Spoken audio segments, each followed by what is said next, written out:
What's up, man? How's it going? It's going well. How are you? Oh, it's great. It's Friday. It is Friday. You got your Trulies ready? Yeah, I I had a buddy. He's not in cards, but he's a close friend of mine. His name's Kingston. He sent me two 12-packs of Truly yesterday. So, well, because he said something about like, hey, I saw the Truly stuff. Why won't they sponsor you? And I was like, I don't know. And he's like, fine, I'll do it. So, You ever think the hobby is sponsoring you? yeah, When was the last time you bought your own Truly? yeah. I mean, it's more fun that way, anyways. You know, it's like it's once they actually, if they ever did sponsor me, then the joke's over, and it's like, great, now I'm just some prick getting free drinks. You know? Nobody likes that. Okay. No. Yeah. All right. Well, we're still letting people come in. Oh wow, we got a lot of people jumping on quick here. It's a busy week, man. It definitely was a busy week. We're going to touch on all the big topics. Oh, yeah, the over-under for Josh and Truly's was 5 tonight. But, Josh, did you want to address the rumors? Yes, I've never had more than 4, and if I have 5 or more, apparently, according to the over, I'll be sleeping on the ground. You don't want that. Oh, yeah, no doubt. Well, mail days. Do you have any mail days this week? I have one. It was from earlier in the week, but it's still, I haven't shown it on a crossover yet, so I'll do it quick. That's here we go. 2016 Charizard evolution. So like when I came back into the hobby, the first thing I did was Pokemon, as most people know. And it was right when this set came out. It was the 20th anniversary of Pokemon. And my buddy and I took a day off of work and opened like a ton of this product. And this is like the pre-release copy that they only gave to card shop owners. Okay. And it has like a staff, little like, I don't know if you can see that, stamp on it. And PSA 10 pop is like 37, which is in Pokemon world is, you know, it's basically like a green PMG in terms of rarity, but definitely not on that level of popularity. It's kind of a niche. So what do you think about the autograph though? Yeah, man. I know it's very different in Pokemon collecting. It's much more customary to autograph slabs, and it's a lot more meaningful for the artist to autograph because apparently those autographs aren't easily attainable. But from my sports card background, I have zero interest in Sharpie on my slab. Agreed. So I'm gonna get it. Most people are gonna, like, some people will be mad, and you know, people will be mad if I keep it. So it's what I want to do anyways. But like, I'm gonna get it in the new PSA slab, and then they'll be forced to obviously crack it out. So No doubt. problem solved. Nice. That's it. That's a pretty big mail day. What do you got? You got how many one-on-ones yet? We should have done the over/under on one-on-one mail days for Chris. That's what we should have done. Yes, no. I have mail days. If you're in the chat, guess how many one-of-ones will appear on my mail day reveal. So I'll show one of the other cards first. I already had the set of these. This is the 1999 Upper Deck Century Legends Michael Jordan subset. There's 10 of these, 10 different ones, all numbered to 100. PSA 9. Shout out to Midwest Vintage Cards for a really great deal. It was $200. Like a Jordan numbered to 100 and a PSA 9. So now you have another one. You have 2 of those now. Is that what you're saying? Yeah, now I have 2 of those. Yep. Nice. But that's a higher grade. What's your other one? I don't even remember what the grade of the other one is. To be honest with you, I haven't even put it in the collection yet, so I don't know. And then only one other card, and it is a one-of-one, 2019 Origins McCaffrey, one-of-one. So I also have the matching Luka. Christina. Oh yeah. Have the matching Luka, so it's a cool pair. Do you want to be known as the one-of-one Simp? No, I'm trying to think of like a more, because it's like the one-on-ones that maybe a lot of people don't know about, like the Panini Master of One kind of thing. Like you know all of the I don't want to say random ones because a lot of them aren't random, but like, you know, most people think like the Black Prism or Nebula, but you have like all of the different ones.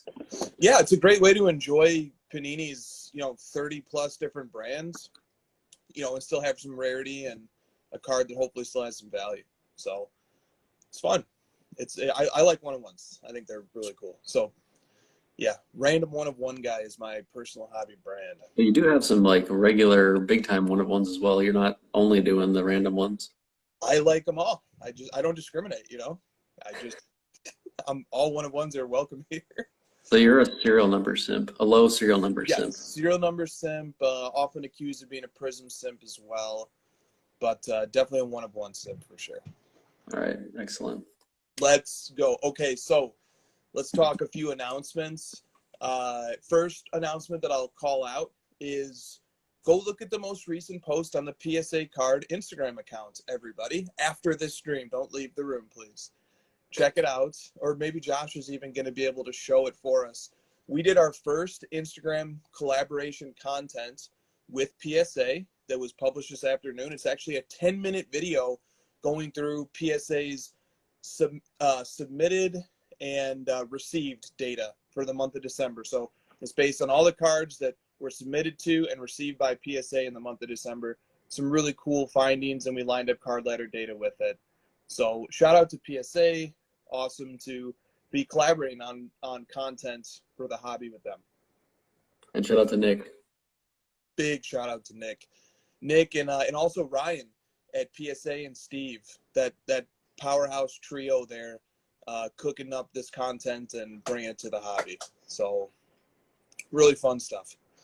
It's like a fun new way for us to generate content. It's a really fun partnership. Yep. And we have the studio. Might as well put it to good use, right? Okay. And then there's one other announcement that I'd like to talk about. It's a forthcoming feature that isn't quite available yet. We don't like to tease features out before they're available, but this one's for the power users, and eventually everyone's going to glom onto it. Josh, take the wheel, man. What am I talking about? All right, so everyone just ignore the card if you want to, but I'm using this as an example. So basically, on the collection feature, we're going to give some more love to collection because I always like to circle back and add some power here. We're beefing up the collection value estimation. We've got a couple new ways where you can estimate your card value, a couple more accurate ways, in my opinion, a couple more fun ways for the power users. And we've had a couple of people ask about the scenario where, hey, what if I bought it raw and I want to keep the purchase price and purchase date for the raw, but I graded it a PSA 10, now it's worth more. How do I use the player index tracking system when it's not lining up with my purchase price and the price doesn't make sense anymore? So we've come up with a solution for that, and just some more customization. So now if you haven't set up customization, you'll get this fancy new empty state for hey, try it out kind of thing. Click on this, and now we have 4 options. So the first 2 are the same, where you're basically going to use the player index and your purchase price, and it's going to generate the estimated value of your card today and then going forward every day. And then multipliers, which is the first iteration that we came out with, where you're actually comparing a ratio of the card that you own to another card or multiple cards, and when those change, yours changes to follow. And now we have advanced and manual. I'll do manual first.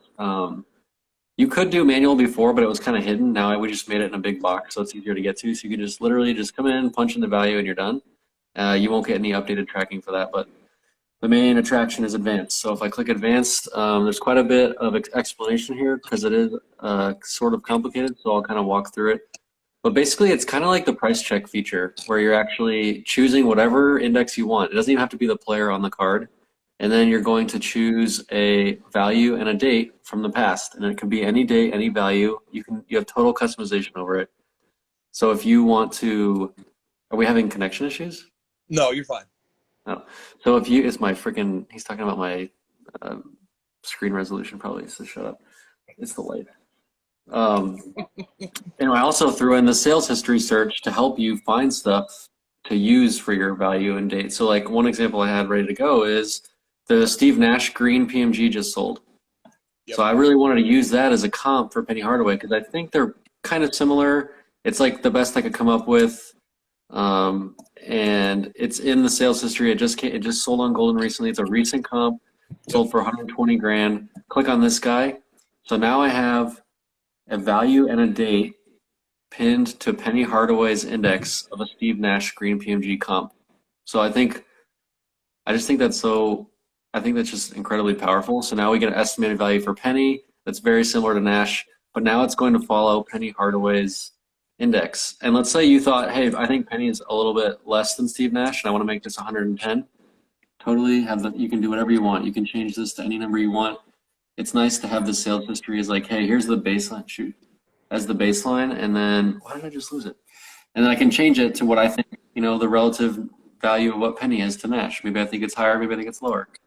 Keep the date, hit save. Now I've got the new value set here. I've got the index set up for Penny Hardaway.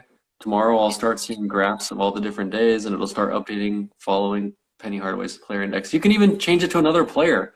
Like, let's say you have a custom player. That was the other issue. Like if you had a duel, let's say a LeBron and Jordan duel, and now you can pick the player index of just like LeBron or Jordan, or you could do something else. So just way more advanced. What do you think, Chris? React. I love it, dude. It's the gamification of cards on a whole nother level. Like you just walk through something that's like there's multiple levels to it. It's like Mega Man, you have to get to that final stage boss of picking what comp you want to use. And you have to kind of fight through it and use the sales history and use your knowledge of the hobby and do some research. It's just way more fun. It's encouraging people to get more deeply involved in the pricing of their collections. And this isn't the stock market, and it never will be the stock market. This is a collectibles market. We don't know precise values. We all are having to use different frameworks to try and approximate a value. And this is giving users of Card Ladder the ultimate power. No person in the history of the hobby has had this type of software processing power to be able to use advanced algorithms to price their cards and to be able to understand the whole thing. No black boxes, no mysteries. All of it is fully transparent. And hack it, use it, utilize it, have fun with it, teach us things about it. I'm sure our users will help us learn about it too. I love it. It's the gamification of card collecting. This hobby is so much fun. Things like this are the reason why. Yeah, it really speaks to like what we believe in terms of how to value cards, because a lot of people look to us for like, hey, what's the value? What is like what's the answer to this question? What's this card worth? And potentially people don't like the numbers we spit out, or they don't like the math. It doesn't make sense to them. Make your own math. Decide for yourself. And the next thing I want to follow up with is not only should you be able to track the value against a player index, you should be able to track it against different indexes like sport or high end. Maybe you want to like see what your card's worth over time against the high end index at a given date. There's all these types of things we can expand on this. Having this, advanced section is going to really allow us to kind of expand on that and take it further. Where the first two options are kind of more, here's what it is. This is our opinion. Just go ahead and get it set up super quick without having to mess with it. Advanced is going to be for people who want to take control of their value of their collection, because it's your collection. We don't necessarily want to tell you exactly what it's worth. We just want to help. Boom, exactly. It's a pretty sophisticated feature, but I've seen half a dozen comments in the chat tonight, like intrigued by it and grateful for it, and noting that it's going to address their particular situation. So I just love I love our community in this hobby. We're all similar. All right, that's enough for announcements. We have so many questions. We're already 20 minutes in. Okay, go. The first question comes in from the Wharf Sports Cards. Great consigner on eBay. And he says, let's talk about anything besides the Pokemon case, Trevor Lawrence, Gold Kaboom, and how great Tom Brady is. Can I give a quick shout out to Wharf? I sent him some stuff, and USPS had, major issues. I didn't get an update for a week, and then all of a sudden it was in a different state. And so I messaged Wharf and I said, hey man, I'm kind of nervous about this. Can you just please message me right when you get it and let me know everything's okay, make sure the box is good. He messaged me, I saw the tracking go through. He messaged me 10 minutes later, sent me pictures of the inside of the box, told me everything was great, asked me if I was okay with the timelines at which he was going to post the items. It just felt like it was just amazing customer service, great consigner. I can't give high enough praise to Wharf, so that's first. So are we going to go into those three topics? Before you move off of Wharf, let me just also shout him out, because he always messages us when he has a card that wasn't paid for, and he always lets us know immediately that a card should be, a sale should be purgatoried until he gets paid or taken off the ladder. So I just want to thank him for that, because that is amazing, and I wish more people did that for us. Yep, definitely. Okay, thank you for that, Christina. Josh, one thing real quick on the topic of kind of being nervous about packages in the mail. Yeah. some buddies on Clubhouse earlier this week mentioned the idea of putting Apple AirTags inside of packages to have your own way of tracking them as they're in the mail. What? What is an Apple AirTag? And where do I get one? My understanding of an Apple AirTag, they're $29 each, and they're these little tiny GPS devices. Right. That track. Right. Yeah. RFID or whatever. Yeah, and so you can follow your package as it gets shipped, and even if USPS isn't updating, FedEx isn't updating, you still know exactly where that package is. I thought it was kind of a cool idea. That is a really cool idea. I mean, $30 is cheaper than, Yes, the shipping itself in most You cases. can buy them in 4 packs for 100 though. You can buy them in 4 packs for 100, Christina says. So, like, I would have known, like, literally, the tracking for 1 week said that, hey, we haven't received the package from you yet. When are you going to bring it into USPS? I'm like, I fucking dropped it off at USPS. I don't want to hear that. And then all of a sudden it was in Illinois later. It's like, what?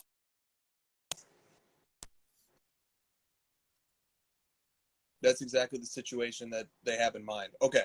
All right. So great, Corp. Appreciate you, buddy.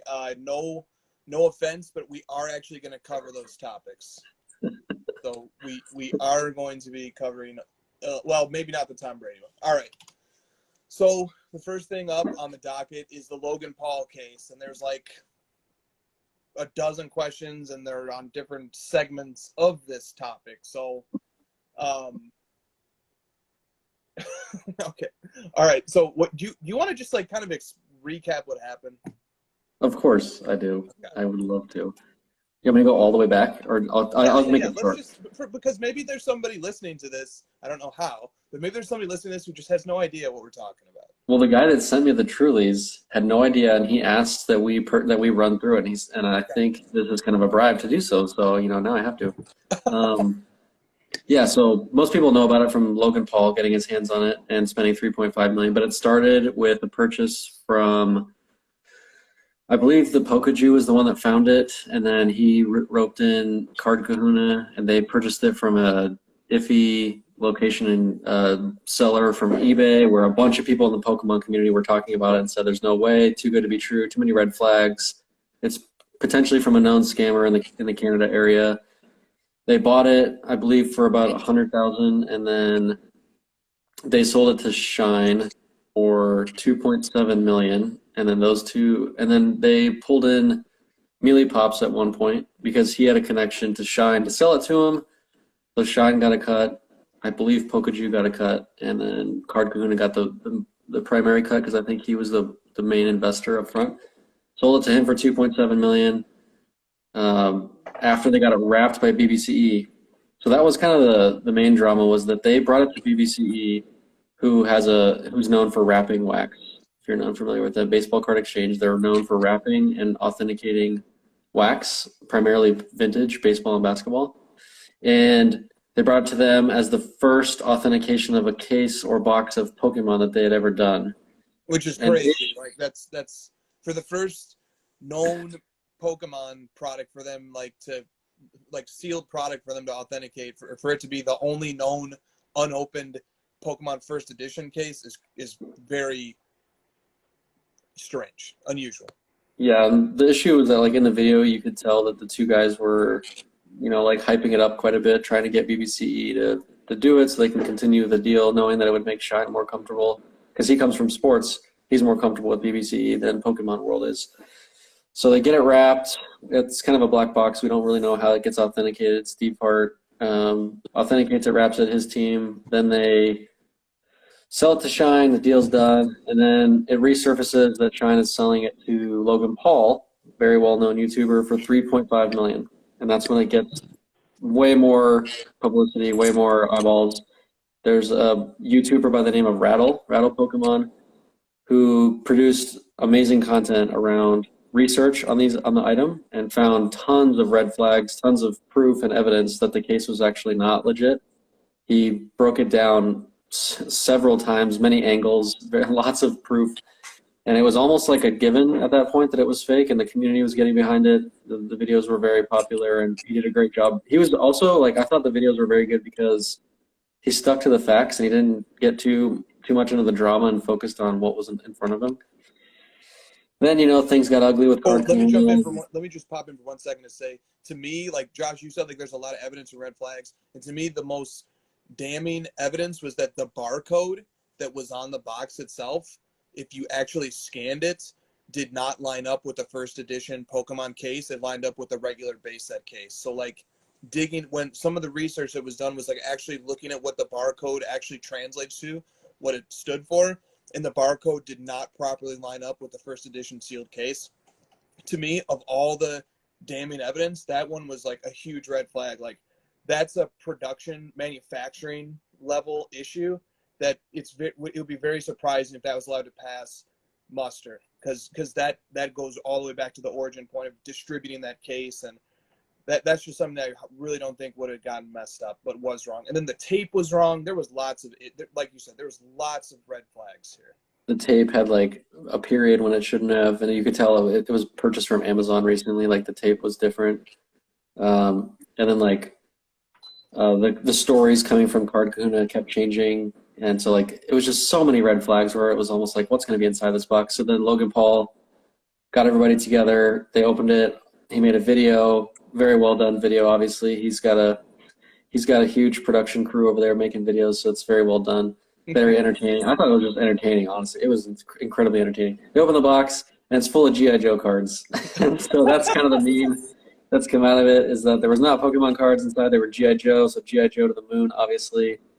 And now the aftermath is that Shine refunded Logan Paul already. And then Mealy Pops has said that he's refunding Shine, and we haven't heard if Kahuna is going to refund, and everyone's waiting and figuring that side of it out. That's where we're at right now.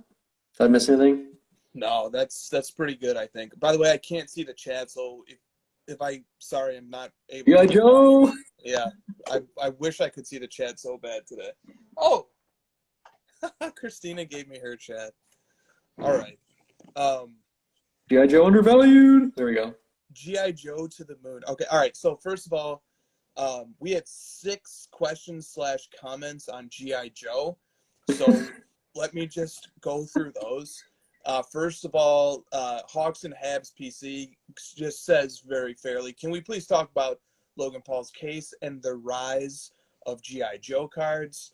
Cardboard Insight says, can we agree that G.I. Joe has solidified itself as the cornerstone of the hobby? Sanderson 2 says, by how much have G.I. Joe cards increased in value over the last 24 hours, and will it last? Card Shop Dad says, what inning are we in of G.I. Joe cards? Mahomie Card says, could we please have a G.I. Joe card ladder? We're like right here on G.I. Joe. That's right. And finally, Card Cowboy Cap wants to know what our favorite G.I. Joe characters are. So how about that? I don't know anything about G.I. Joe. I might be too young for G.I. Joe, maybe. Is that offensive? I don't know. Okay. I know nothing about G.I. Joe. I know what it is. I know the little figurines, but I have no idea who the characters are. Have you seen that show where they like dub over? Someone posted a meme of like it's like an old G.I. Joe cartoon, but they like dubbed over like funny stuff over the top of it. I'm gonna totally butcher this, and it's probably like this huge cult following thing. Snake Eyes, okay? Mm-hmm. Maybe I don't know what I don't know what it is, but there was like a meme about it, and it was hilarious. And I'm pretty sure there's like a whole like series of people that dub stuff over it, so it's got a pretty big cult following. So G.I. Joe to the moon for sure. Okay, Christina has wheeled over here. Yes. My older brother had G.I. Joes, and I was only allowed to like be one when he would play G.I. Joes. Like he would give me one to keep me away from him, and it was always Jinx. So I preferred Jinx. She was the red suited ninja girl on Girls. Yeah. Thank you. You're All right, one of us was able to answer that question competently. Do you have an opinion of like the aftermath of like how the refund process goes, or like the characters involved, or do you not want to get into that? The original bad guy, which isn't very visible, is the person who originally sold that on eBay. or originally listed this fake case on eBay. Like, that's where the case was stuffed with G.I. Joe cards. So, like, that person's the big, scary bad guy more than anybody else possibly could be, is the person who sold this counterfeit, obviously fraudulent case. So I just want to, like, call attention to that.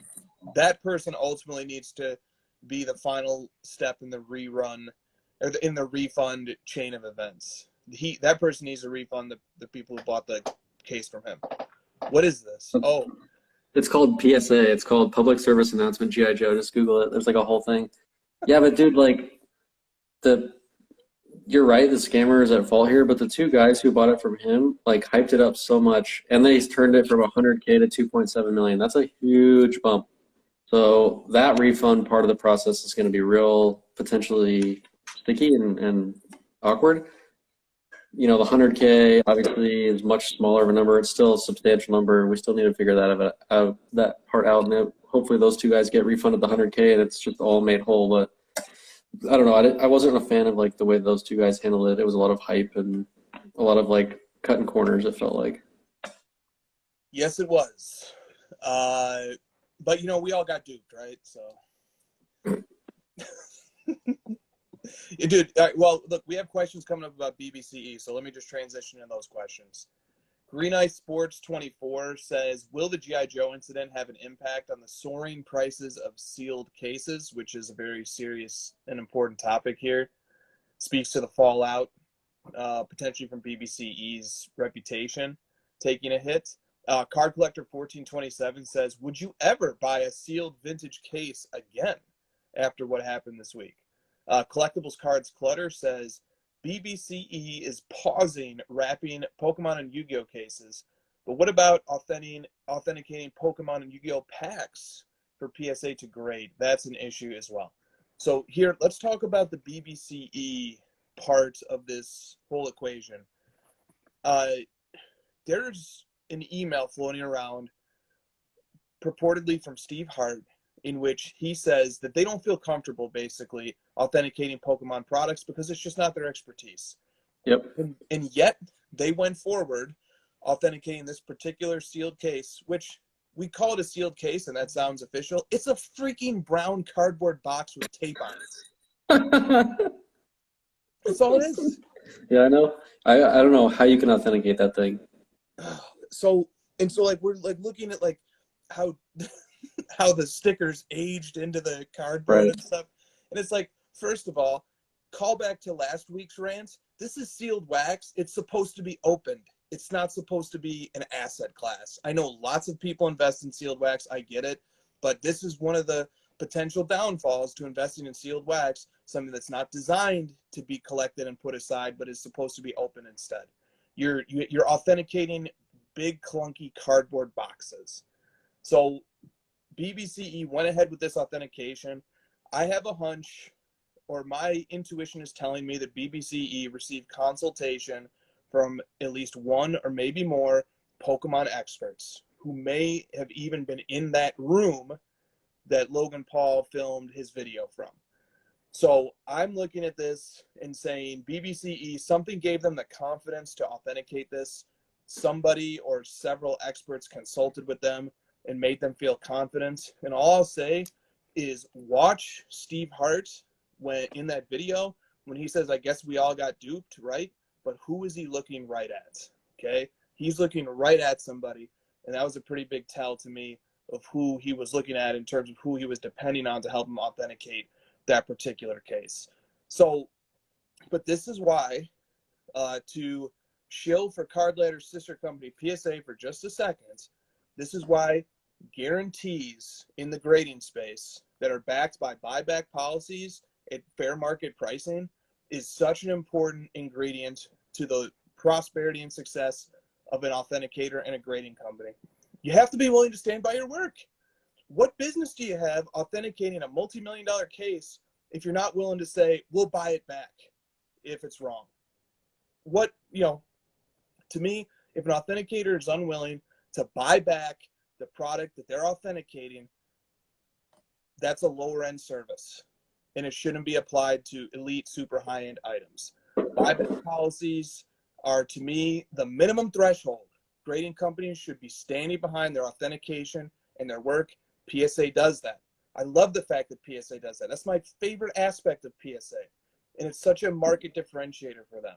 So when you're dealing with a multi-million-dollar case or an item, my opinion is, unless you're 100% assured of its authenticity on your own, why would you trust the opinion or the insight of an authenticator who's unwilling to say, we put our money where our mouth is, we stand behind our word?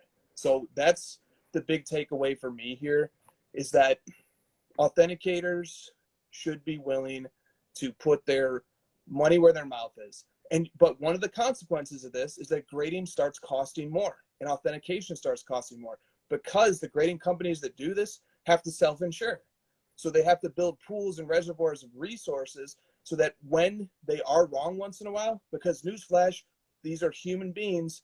They're, as SM Pratt eloquently put it in his video that came out today, experts are going to have a higher percentage of being right than lay people, but they're not going to be 100% certain. So mistakes will still get made. They still have to insure against that probability of being wrong. That's fine. It's going to cost a little bit more to authenticate and grade, but the end result is a far better one. Rant over. Yeah, the other question, I obviously agree with everything you said. The other question that came up was like, should I now distrust BBCE for baseball and such? I wouldn't make that leap yet. They've got years of experience authenticating field vintage baseball and basketball. I think they got a little bit excited and wrapped up in all the excitement of this Pokemon case, and clearly should not have touched it and should not have said yes or no to anything related to it. It definitely, like you said, it brings up the point of like that they're not willing to stand behind it with their money, and that's not just for Pokemon, that's anything. So you just have to keep that in mind. But they definitely have a much better background around baseball. So I don't know that I'd necessarily say like, they're definitely not perfect. Like you said, they made the mistake. Kevin's come out and said stuff about Steve Hart's Steve Hart's come out and said something about it. So, I think they're aware of it. That's why they're pausing Pokemon. They're obviously not comfortable with it anymore. So we'll move on. Yeah, I agree with that. And so to speak to the question of like, oh, what about BBCE authenticating Pokemon and Yu-Gi-Oh packs for PSA? They're in PSA holders. Wake up. They're in PSA. PSA guarantees their work. Like just to like put a exclamation mark on that. PSA stands behind their work. They have a guarantee policy. It's the industry gold standard. Okay, PSA, I can't believe that this hasn't come more into the spotlight surrounding this issue. PSA stands behind their work. They're setting the standard for what it should be industry-wide. And then, okay, to your point about how this impacts other sealed wax that BBC authenticated, dude, you're exactly right. BBCE is the gold standard in sports sealed product authentication. They have been for a very long time. They earn that reputation. And what's more, there has never been a competitor that rose up that was able to challenge them. So like they dominate the market. Okay. And it's been that way for a long, long time. So there's still plenty of reason to have confidence in BBC authenticated items. And obviously BBC takes their mistakes very seriously. They had a very harsh reaction when they end up making one mistake on this particular Pokemon case. They decided to call off all Pokemon and Yu-Gi-Oh authentication of sealed product. So they take it very seriously. That much is clear. But by the same token, understand that if you're buying something that's only BBCE wrapped, that there's not a guarantee policy backing it. So it's just an expert opinion. Okay, but it's not like a PSA slab where it's actually backed by a guarantee. So it's good to understand what exactly we're doing here, and that we can't just turn off our brains. Oh, it's BBCE wrapped. Brain turns off. I'm safe. That's not the way it works. That's not the way it works. Yeah, the other question that came up to me that I thought SM Pratt hit on very well as well. The question was like, is this bad for the hobby and the market long term? Is this gonna like hurt Pokemon? Is this gonna hurt sports cards? I think I don't think so. Like I think we take the hit right now. Like we take the L on the chest. But what happened? What's the result? The entire community rallied together. The community found people to police it. The community came to conclusions and worked together to solve these problems. They figured out how to work together and get the refund process going, how to like put pressure on the people that need pressure on them. There's so many good things that came out of it where we all rallied together very quickly and properly. And I think that speaks very well. And also, there was a YouTube video that was the #1 trending on all of YouTube about Pokemon cards. And Logan Paul's getting his money back, so he's happy. He's got a video with probably millions and millions of views that's going to be coming on this thing. And it's just more exposure to the hobby, frankly. Like, yes, it's a bad way to get exposure, but it's exposure. And like I said, the hobby solved the problem. We're going to get people made whole and everyone work together. No doubt. Okay, Collectibles, Cards, and Clutter has sent to the chat, and thank you, Christina, for letting me borrow your phone. He says the PSA guarantee only applies to cards and not packs. So if that's true, then scratch what I said. It's a whole different topic and a whole different can of worms. And I apologize if that's the truth. I don't have the PSA guarantee right in front of me, but the guy who asked the question is calling it out. So that's why I want to just make sure that gets called out to the chat. And as always, look up stuff on your own. But we're having fun. We're having a banter here. So I just wanted to call that out. All right, great point, Josh. So let me dovetail that into some questions that came in because we had questions on that very topic. Okay, so sort of overarching questions. Slabs for Hayes said, "Will the $3.5 million fake Pokemon case?" Slabs for Hayes says, "I've heard a lot of people say that the Logan Paul fake case is bad for the hobby, as Josh referred to. He says, I'm not sure if that's true. It's horrible for the individuals involved who acted in good faith and were wronged. But in terms of the hobby as a whole, I thought this event actually galvanized a wide range of collectors that have experienced similar things, and it has intrigued many others due to the investigative efforts of Rattle Pokemon and the support he received from the overall card collecting community." So there's a take that's very much in line with yours, which is there actually was a lot of upside here. It's empowered people to speak out about their own unfortunate situations that occurred to them.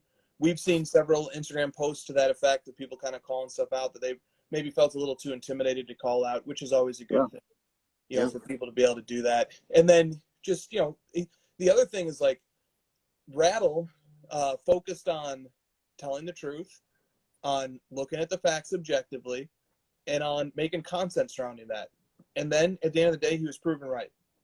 And it's always a good day, I think, when the truth just wins. The unfiltered, unwatered down truth just so happens to carry the day. People who did a lot of research and put a lot of time and expertise into evaluating this were vindicated. I just think that's always a good day in the hobby as well. So those are some potential upsides for sure. What do you think about that?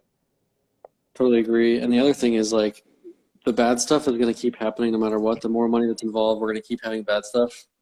When we catch the bad stuff, that means that there's one less bad thing out there that we don't know about. So like, let's keep getting it out in the open.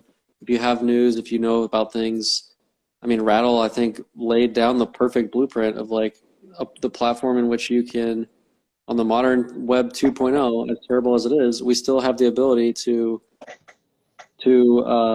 make content on our own, produce facts, give evidence, you know, tell your side of the story. And look, Rattle ends up being the hero in the story, right? He ends up being the one that we've all goated and said is this, you know, amazing person that's done all this great stuff. And it's true. And, you know, he had to put in some time and some effort into doing it, but it's worth it.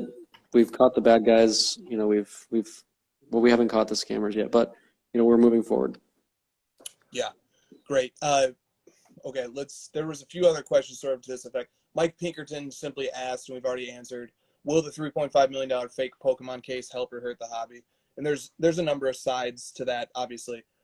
You know, to me, I'm more pessimistic on this than you and SM Pride and some of the other guys. I think this is kind of hurtful to the hobby because authentication is such a big part of the hobby, and a lot of people aren't going to be able to make the distinction between authentication of sports cards, which are end products that have that are completely naked for experts to analyze, and then there are grading companies that are already willing to put their money where their mouth is and back those grades with the money back. Not only back the authentication, but back the grade itself with the money back guarantee as well. So that's a very evolved, mature state of authentication. It's not risk-free, but it certainly diminishes the risk quite a bit when you're able to go to Golden Auctions or Pwcc or one of the leading marketplaces, buy a PSA slab for a six-figure amount and know that the grade and the authenticity are assured and backed by a guarantee. That's very mature. It's very sophisticated. That's a very important part of the integrity of a high-end market for collectibles. It's not the same for sealed wax. It just isn't, okay? Sealed wax doesn't get holdered. Sealed wax doesn't have the same degree or expertise or technology available to authenticate and certify to the same degree that sports cards have. So the fact that there's a fake case shouldn't necessarily cause any diminishment in the faith of authenticated and graded cards. But I'm afraid that there's going to be a blurring of the lines, and that people are going to say, well, they're dealing with counterfeits in that industry, not understanding that it's a very different scenario when you're talking about slab sports cards versus an authenticated cardboard box. So to me, that's why I'm very worried or pessimistic about this, is because we're dealing with, authenticating big brown boxes, and it's just there are going to be errors in that, and it does make our industry look a little bit bootleg, to be completely honest. And it shouldn't, because we have very sophisticated systems in place for authenticating cards. And you know what? Since I'm just gonna run with that thread from last week, this is the risk of investing in wax and investing in big brown boxes. Okay, this is the risk of that, is that you don't have the same level of authentication. You don't have the same level of grading available. The services don't exist. Maybe they will, but they don't right now. And I hear so many people lecture to me about how wax is such a better investment than singles and blah, blah, blah. Okay, deal with this one, smart guys. Deal with this one, okay? What do you say now? At least we have grading companies for our singles that guarantee our grades. You guys are investing in big cardboard boxes, big brown ones. Nice. Let's end there. I'm ready to move on. All right. Next topic that we have is I love that it's a kaboom. I love it. It is the kaboom. Do you want to say anything about Kahuna and Mealy Pops? Because there was two Cards and Candy says will the hobby ever trust them again? Bless and Breaks points out that when Sasha and Kahuna did the deal, Mealy Pops was in the video encouraging Sasha to take the deal from Jacob Kahuna at a time when that Charizard PSA 10 was at its market peak. So do we want to say anything about Kahuna and Mealy Pops at this time?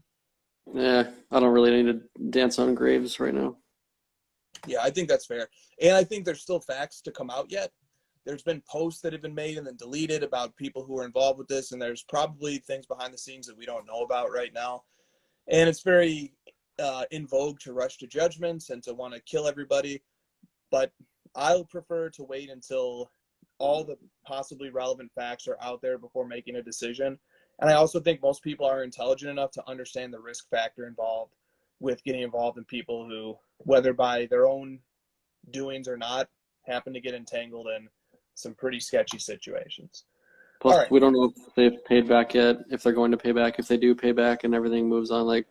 It doesn't really make much sense for us to make those proclamations when it hasn't completed yet. Yes, exactly. All right. The gold Trevor Lawrence kaboom. No, this one I can make an opinion about. I can make that one. This one's done. Well, can you bring the people up to speed on the fact pattern here as well? Because it's not a good one. No. I might be missing some of the details of the chat, and you can help me out if I miss something, but I believe there's two breakers, backyard breaks, and they've been controversial in the past for their style of, screaming and shirt taking off and things like that. And so they were opening boxes, and I think they said, we have one box left over at the end. Whoever had the worst results in the break, we'll give that box to them as a good faith for you getting the worst. And they determined who it was, opened the box. Lo and behold, they pulled a very, very expensive gold kaboom. I don't know, it's kaboom, but whatever. Gold kaboom, rookie Trevor Lawrence. Is that maybe the best hit that you can get other than the 101 Lawrence, or maybe a Justin Fields or Mac Jones, one of the rookies? Yeah. Oh yeah. That's got to be one of the best ones. He's the number one pick of the draft.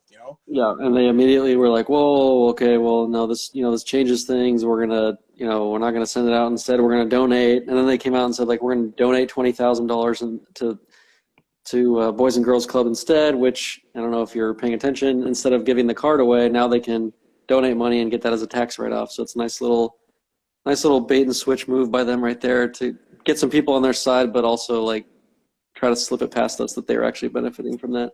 I think that's it, right? Now they're getting just absolutely destroyed. And the guy who I saw a tweet from the guy who was supposed to get the gold kaboom and was like, "You guys better fucking send me that card or money, or I'm suing your ass." Yep, I think that's fair, man. I want to, okay, so great recap. Let me run through the questions that people had in the comments that people had on this. We like to give a platform to the community, right? So Ricky Puyito said, let's discuss breakers who do giveaways but keep cards that are worth a lot. We will. Everything 323 said, backyard breakers showed that a lot of people in this hobby are in it for the wrong reasons. WDE31 said, what's the ratio of good breakers to shady, cringy D-bags? My other page is the hobby bet that says, is the hobby better off without breakers? And the poll result to that was overwhelmingly no. Card Shop Dad said, on a scale of 1 to 10, how annoying are some of these breakers? Man, people don't like breakers. Hot Sauce Sports Card said, if you and Josh were breakers, what would your company name be? She Collect Cards said, oh, no, I don't want to get to hers yet. All right. So they're saying that the tweet about the suing was not real. It wasn't his account, so my apologies. That part was apparently fake. Okay. That's disappointing. Disappointed. All right, so like, look, this is kind of the sentiment here is like people are a little bit upset with breakers, but not all breakers are the same.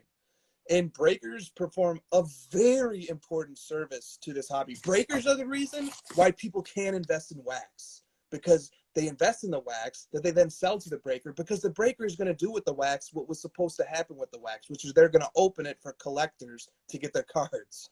So breakers keep the sealed wax investment world honest, because breakers open the product. And breakers have turned the hobby into a level of entertainment that it never had before. Dude, when I'm sitting here doing sales at 2 in the morning, bored out of my mind, I can go on Instagram, look at Bullpen LA doing breaks, and my night is much better because I'm watching like Immaculate, an awesome product get opened up. And I never buy into breaks. I just watch them. So I like breaking. Breaking's obviously very important to the hobby. Breaking is the lubricant that allows a lot of wax to make its way through this otherwise very friction-filled system. And it gets the product out to the consumers. And it gets stuff to people who hit it, and then they want to sell it to the collectors like us who are all in a scramble to get it. It's very important to the ecosystem. So I wanted to say something nice about breaking, because breaking is apparently kind of getting lumped into this whole thing. Now, on the whole topic of what's the remedy in this particular situation, my judgment and estimation of the situation is we're dealing with young men who are in their early to mid-20s who have started a successful business and who just had an oh shit moment, but everybody was watching. It was like, we gave this thing away, but there's a $20,000 nugget inside of it, and you just start panicking. And that's what they did. And they're like, oh shit, what are we going to do? Can we really give this away? Can we take this hit? Like, damn, are we just going to give $20,000 away? We never intended to give $20,000 away. We just wanted to do a fun, free giveaway rip. But they let those sentiments, like young men and young people might be inclined to do, they got carried away by it, and they made a bad decision. And then in the aftermath, they made it worse by trying to fix it, by trying to have it both ways.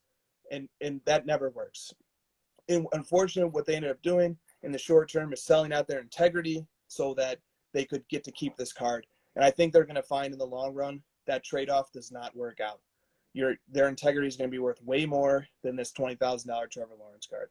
I think they made a mistake. I don't think we should execute anybody for making a mistake, but we should be strict and say, this isn't how you handle this. This is inappropriate. It was a giveaway. Give the card away to the guy who won it. Take your lumps. It's not like you're losing anything anyway. It's not like you lost $20,000.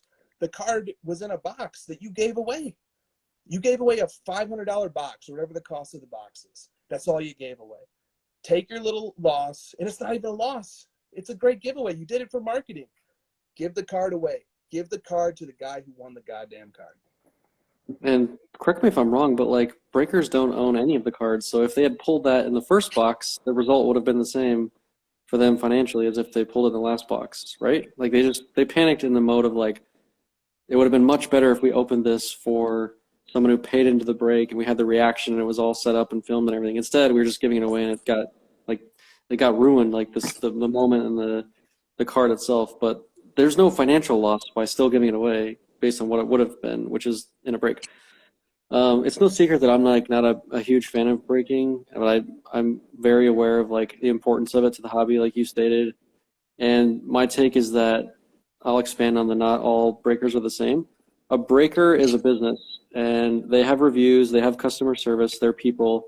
So you choose who you give that business to and who you pay into. So if you don't like a breaker, don't pay them. And if you think there's one that has high integrity, one that you enjoy watching, someone that's entertaining, like you said, if someone is like entertaining to you and you want to pay to see that entertainment or to be a part of it, then do it. And if you don't. I just want to say one thing from a marketing perspective, like as someone who was in charge of Card Ladder's marketing for the past 2 years, if they had just given away that card when it hit, everyone would have bought into their breaks for like life, because they would have been known as the people who gave away a gold Trevor Lawrence kaboom. Yep.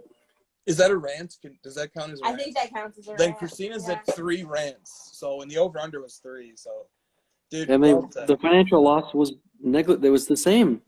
Like Christina pointed out, they could have actually made money if they had played it right with the marketing game. Instead, they ended up losing their reputation and having the same outcome financially. Well, now they have to donate 20,000. So they. Yeah. But let's not get too pessimistic about this situation, because we're dealing with young people. We're dealing with people in their early to mid-20s who are learning and evolving and making mistakes of maturity in front of the whole hobby. And that's a difficult position to be in. So they made a mistake. They obviously knew that they did something wrong because they tried to make up for it, but they tried to have it both ways. I think that this will be a great learning experience. And, I'm not too worried about it, but man, I really think they should give that card to that guy who won. And I think they should give the 20,000 to charity. How about that? I'm not a big fan of like public giveaways and charities because it's all about like it makes it into like a me thing and like a flex. And if I'm giving money to charity, I'm just gonna give the money to the charity, and I'll get my own personal flex of like feeling good about it. I don't need to like brag about it. I just have always been a little bit turned off by that whole like, oh, there's this massive giveaway, I'm so great, when it's actually like something beneficial to me. It just feels icky. Yep. And if you want to put a positive spin on it, to Christina's point, this issue is still in the public eye. There still is a chance to give the guy the card that he won. That world still exists. You can still do it. Everybody's thinking about it. It can still get set right. If they didn't already sell it and ship it to somebody else. Right, true. If they didn't do that. And if they did that, well, then it's over and there's no fixing it. People should be listening to Chris tonight. He's giving very simple instructions on how to solve all your problems. This is like Dr. Phil here, man. Yeah, me and Dr. Phil got that haircut going. It's just like, oh, you want to fix it? Well, here's like the 2 steps. Just freaking do this and you're solved. I went to the barber shop today. Dr. Phil was there. We got the same cut. I'm feeling good. I'm feeling really empowered. Okay. The barber just looked at you guys like, so. Horseshoe cut for these You don't even have enough hair to haircut. He's like, so what do you want me? So I'm like, do I have to pay for the full rate here? All right. He gets all done and there's like, the hair's on the ground. And he's like, did you even cut my hair, bro? To tell you what, you don't even have to tip me. I didn't even have to sweep anything up. All right. That's all the bald people out there. We're holding it down for the bald fellows out there. All right. There was a couple big picture questions. Like JGP Collectibles said, and what do you think about this? Was yesterday the darkest day in the hobby because it had the $3.5 million fake Pokemon case and it had the gold Kaboom scandal? Was it the darkest day ever in the hobby? No, because we're going to recover from both of them. The darkest, I don't want to even say it out loud what the darkest day could be, right? Like things that we can't undo. I don't think it's the darkest. I think I can probably think of something darker, but. You want to know, it was a pretty dark hobby day.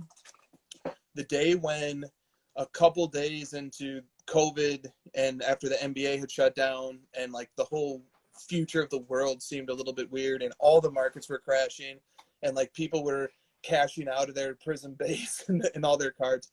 That was a pretty dark day in the hobby because like that wasn't like, oh, here's like a fraud of a fake case that somebody had fraudulently stuffed with garbage. Oh, no offense to GI Joe cards. And then there's like this scam of, or not a scam, but these breakers holding back on a card that they promised some guy they were going to give to him. That's small potatoes. Those are just like one-offs. You know, it happens. In both of these situations can make the hobby better if we appropriately react to them. But like when the whole world was like collapsing around us and like toilet paper was at a shortage and guys are, like, man, I'm selling all my cards, because people did that in March and April of before The Last Dance came out in 2020. People did that.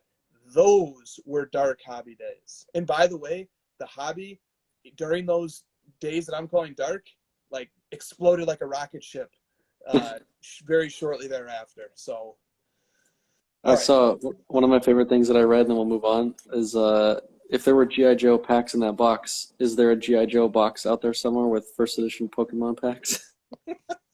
Yeah, that yes. I forgot to put that one. That was really funny. That was a great one. Okay. All right, how about this? JHC Cards is going to bring us around. It's going to help us turn the corner. Hour two. Was a very negative week for the hobby, but it is true that all publicity is good publicity, but we've had too much negative publicity. Okay. So my question is, what is one good hobby experience that you had with another collector recently? I have two. One that's not involved me and the one that is. Nat picked up a Chris Mullin green PMG, and he got it from Bennett, who I know has had that card for a while. And he also collects PMGs, but he knew Nat needed it to get closer to completing his green PMG set, sold it to him. I love stuff like that. I love connecting PCs and like guys helping each other out, and like one guy giving up a piece of his PC to help someone else's because they're closer or whatever. Obviously, he made some money from it. This was great for both of them, so I love that. And I bought a card 2 days ago that I'm going to get next week, and I bought it from another collector, and the deal took 30 seconds max, and it's a 5-figure deal, and it took 30 seconds because it was just two professional collectors. Here's the price, done, sent it. Here's the way that we're going to deliver, done. I mean, that's fantastic. So I'll just give the very boring, dull answer. I've been buying cards. I've probably bought 5 to 6 cards this year. Every deal has gone incredibly smoothly. Mostly they've been on eBay, but 1 or 2 of them was over Instagram. 0 problems, 0 complaints, everything on time, everything properly packaged, everything the way it should be. It was amazing. It was just an absolutely perfect hobby experience. I want to say that for me, I've recently posted my 3 Prism 1-of-1s. Yeah, there's a question about this a little bit later. And everyone has just been like super supportive of my like rando PC player and the cards that I picked up, and it just made me feel really good this week. So thank you to the hobby for like caring about my collection, even though you don't know the player.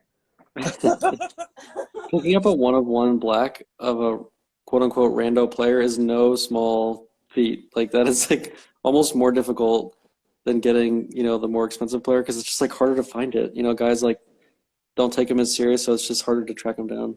Yeah, and luckily, like, we have some really great friends and friends of this show and friends of Card Ladder who helped me obtain the Nebula and the Black Shimmer. So shout out to Zane for the Black Shimmer help, Jacob for the Nebula help, and Chrissy Buckets, Professor Buckets, for the Black help. Like, you guys are all stars in my book. Does it get any better than that? How close together did you acquire those 3? What was like the timeline from the first to the last? So the Black Shimmer was actually picked up a few months ago from like eBay, and I've been sitting on it because I kind of didn't want to tell anyone I had it, thinking I wanted the other 2. but knowing the probability of those being pulled and like coming towards me were slim. The Nebula posted on Instagram, and that like the guy who got it, Landon, he won it in a break, and so breakers to bring that full circle. Yeah, yes. to bring that full circle. So he won it in a break, and before it even shipped to him, he posted it for sale on Instagram.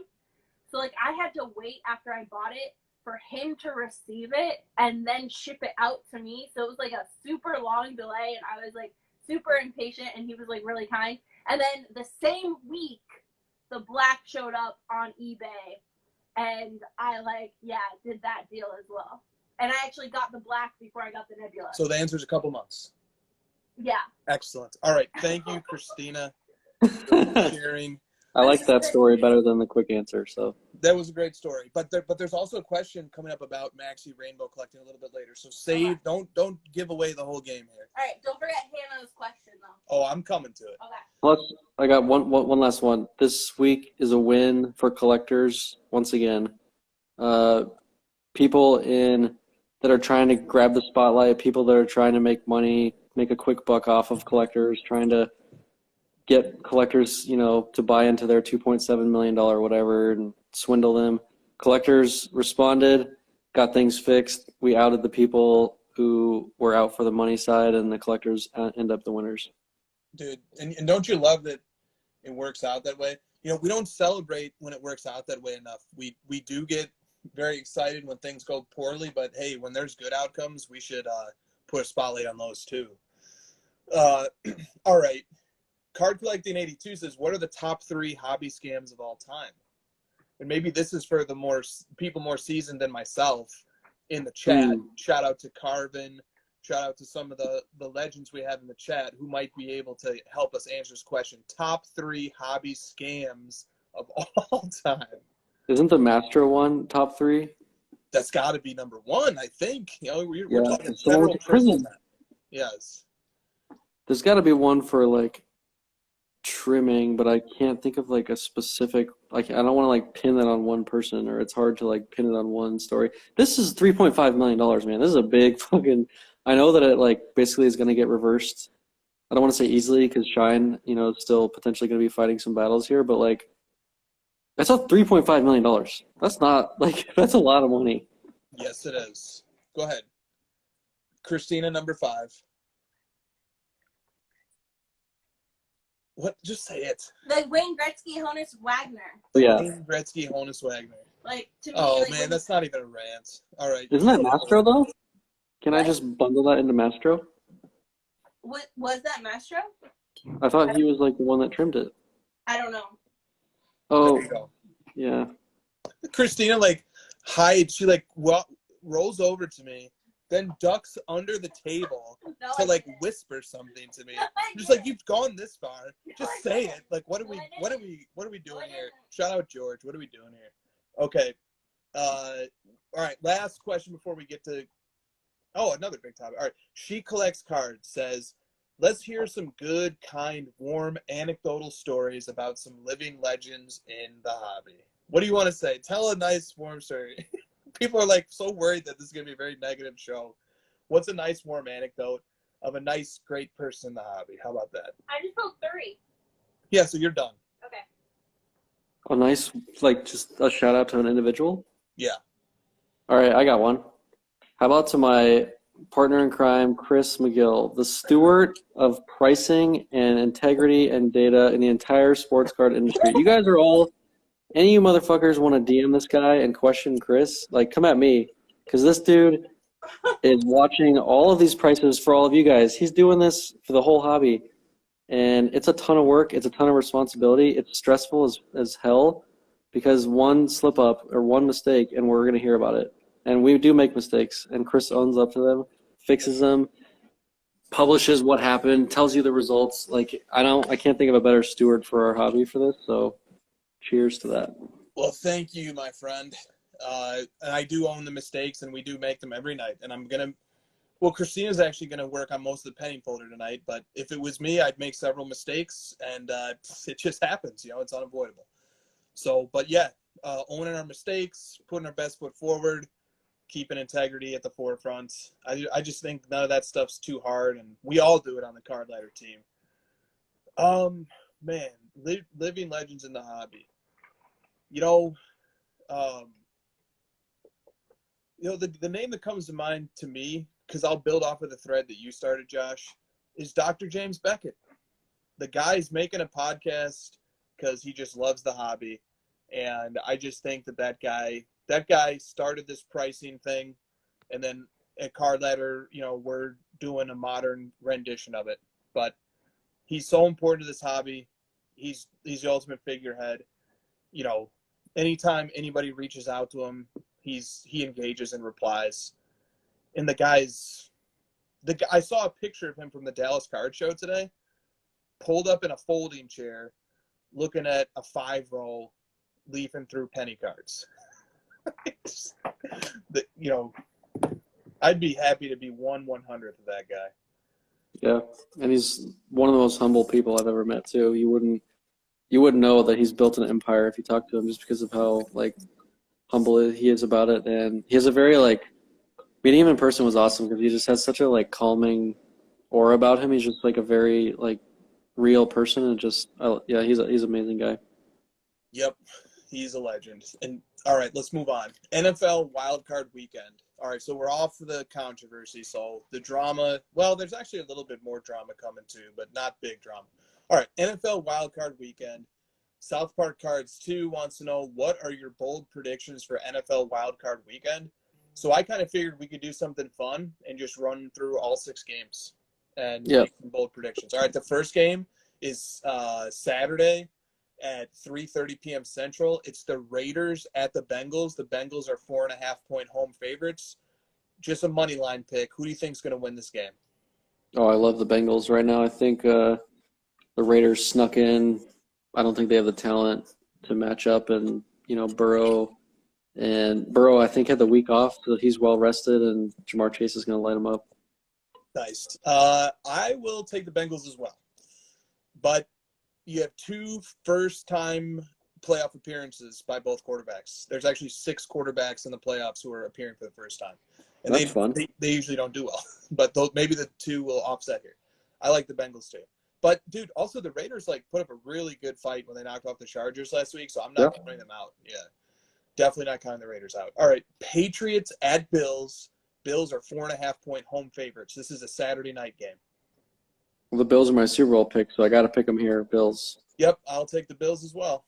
I hope the Bills go far for my fantasy thing I'm doing. Okay, Sunday, the Sunday noon game, Philadelphia Eagles at Tampa Bay Bucks. The Bucks are 8.5-point home favorites. Oh, this is going to be a blowout, I think, the Bucks. I mean,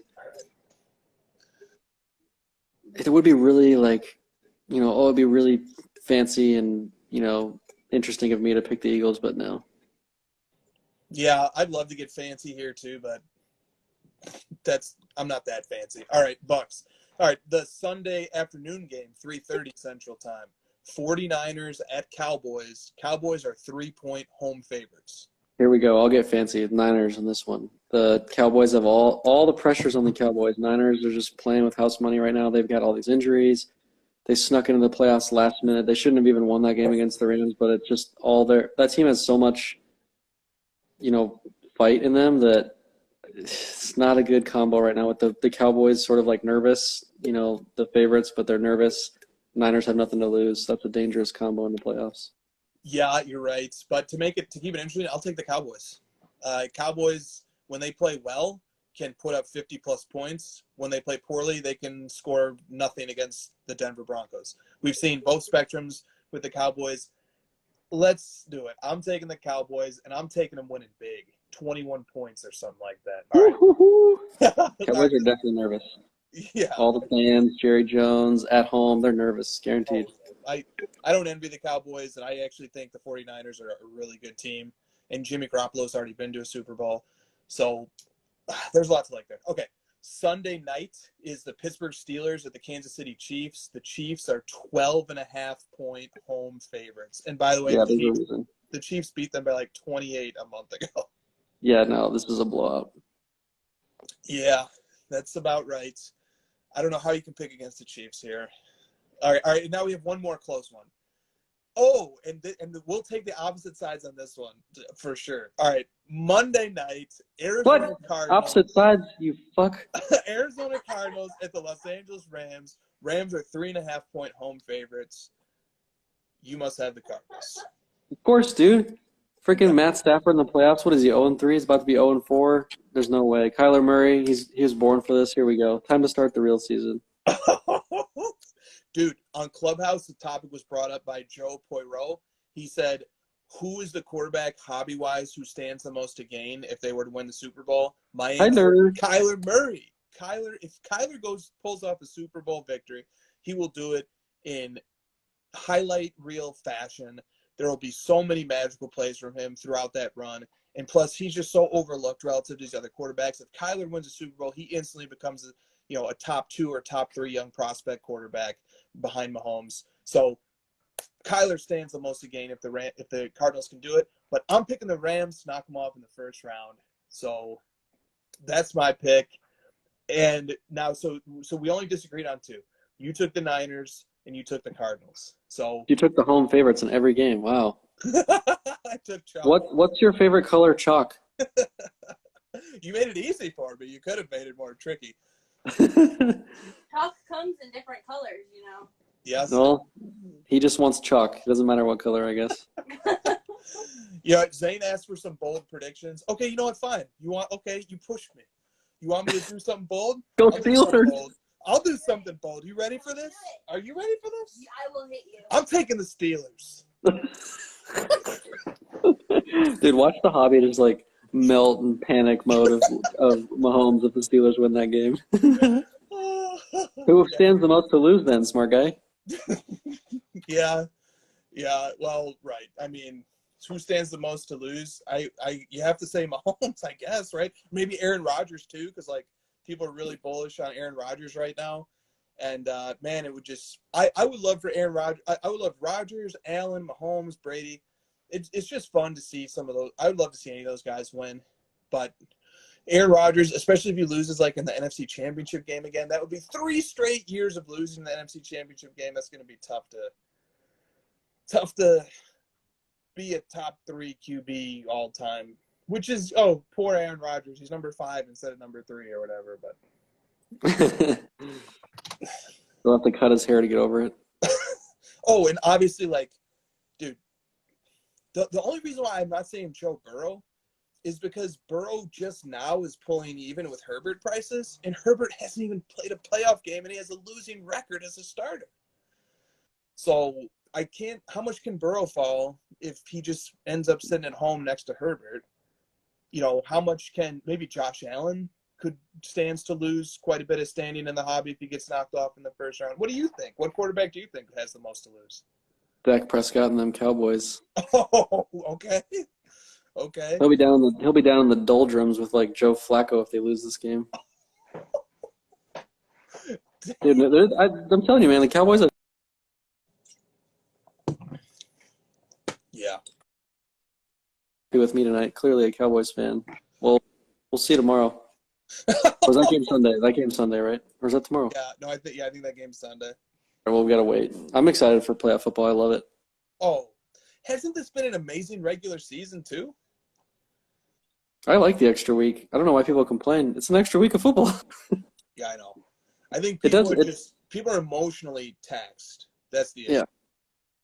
I mean, the only thing that annoys me is like the records, and like I love the symmetry of 16 divided by 4 and the 32.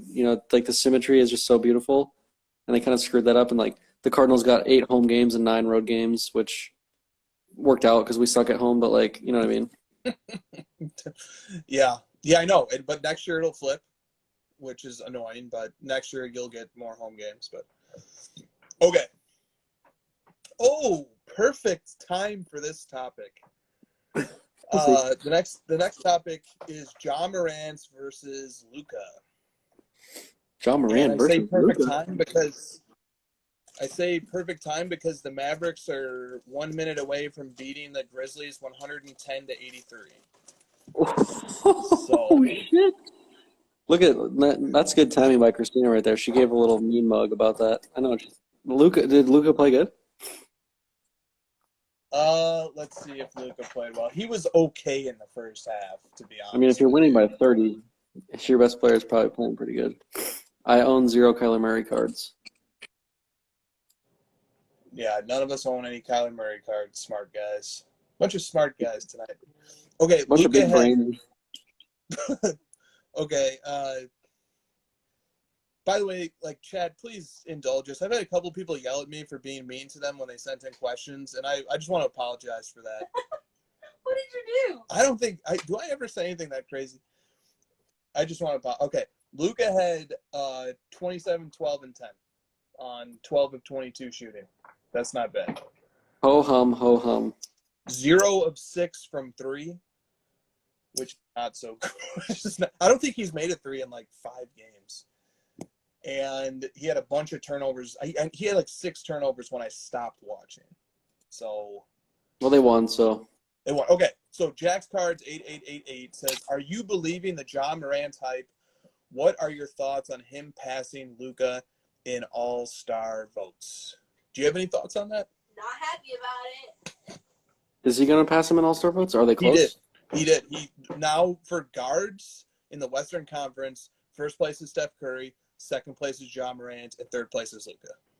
Well, I mean, a lot of that has to do with Luka being an international player and him being from a smaller country and having less support. But do I think he'll pass him like as a player, like or in the hobby or something? I don't know. I mean, Ja's obviously clearly like a very good player. I still would probably rank Luka ahead of him because I think he can affect the game in more ways. I think he has more of a control over the game than Ja does. But I mean, again, who am I to like criticize Ja Morant? He's having an incredible season, great young player, everything ahead of him. We'll see where it goes. Yeah. So before the game tonight, Stephen A. Smith, Michael Wilbon, and Jalen Rose all definitively said that Ja Morant is a superior player to Luka. And then Michael Wilbon said that one of the main reasons why is because Morant is much better defensively. So I went to – this is on ESPN. So I said – They clearly know everything, right? I said, well, let me go – God, I wish I could watch those three have to react to this game. But anyway, so I went – to ESPN's Raptor Analytics because this is ESPN's primary analytical tool, and it sorts players by defensive rating. And so I said, I wonder where Luka is. And Luka is 144th in the league, and basically like a net 0. Not good, not bad, just a 0 on defense. Ja Morant is 222nd. His defensive Raptor is -2. Trae Young is 248th. So Ja Morant is closer to Trae Young at defense than he is to Luka. So great opinions, talking heads. But when I go to your own site, using your own advanced analytics, they tell me that Ja Morant is a far worse defensive player as measured by impact than Luka is. Well, Michael Wilbon. Haven't we already established that Stephen A. Smith is a xenophobe who doesn't appreciate international talent coming into America and playing American sports? That's rant number 4. The overhits. The Oh. overhits. Is anyone keeping track? Over here? Okay, so and then there's one other question about this. Let's just from Oh Baby I Like It Raw. Let's discuss Ja versus Luka tonight. Let's compare their markets and each player's chance of getting a ring. We pretty much just did that. Well, let's also just say Luka's already in the Basketball Hall of Fame because it's called the Basketball Hall of Fame. It's not called the NBA Hall of Fame. And Luka, with his international accolades, is already in the Basketball Hall of Fame. Okay, so 5. And full disclosure, I collect Luka. Okay, do not ask about Maxi Kleber versus Jordan Clarkson because then it's really heated. Brandon Clark. Versus Brandon Clark. Okay. Card Shop Dad says, are there any cards in the hobby, or I'm sorry, are there any cards that the hobby can help you guys find right now? Yes, you can. Oh my God, what a great question! Finally, what a nice question, right? It's about time. Speaking of charity, Slam Bams, Penny Hardaway. It's out of 100. There's 100 of these cards, people. There's 100. I'm not asking for much. Slam Bams, Penny Hardaway. Chris, go. Christian McCaffrey, 2017, Prism Black 1 of 1. What do I have Dude, to give do? them something they can find. Hobby, throw me a bone. Throw me a bone. How long have I Okay. been looking for this card? Fine. If we're gonna play that, then this is a wish list now. Like, where am I on Santa's list? Am I on the good or the bad or the naughty or whatever? So I want to be on the 1 of 1 Gem Master Penny Hardaway 1998 Metal Universe 1 of 1. I have Let's go. one. Let's go. 2017 Select Black Die Cut Maxi Kleba 1 of 1. We all said 1 of 1. Okay, all right. That's my hobby wish list. All right. That'll work. All right. Thank you, Card Shop Dad, for that generous question. All right. Oh, 610 sports cards. Love when the tall. Yeah. So when I put out that little poll that was like, what's your hobby brand? He just goes tall. He's just like so tall that he has to put tall. I mean, just like you walk up to him, you're like, dude, what the fuck are you saying? It hurts. I'm tall. It hurts my neck to have to talk to that guy. And we're tall. You and I are tall guys, and he's just like so much bigger. People think we're small though, maybe because it's like we're on the screen or whatever. But there's been multiple people to meet us and be like, "Oh, I didn't expect you guys to be 6'2" or whatever." Well, guess what? Wow, look how tall he is. Haven't they seen your like tiny hand? That's probably why.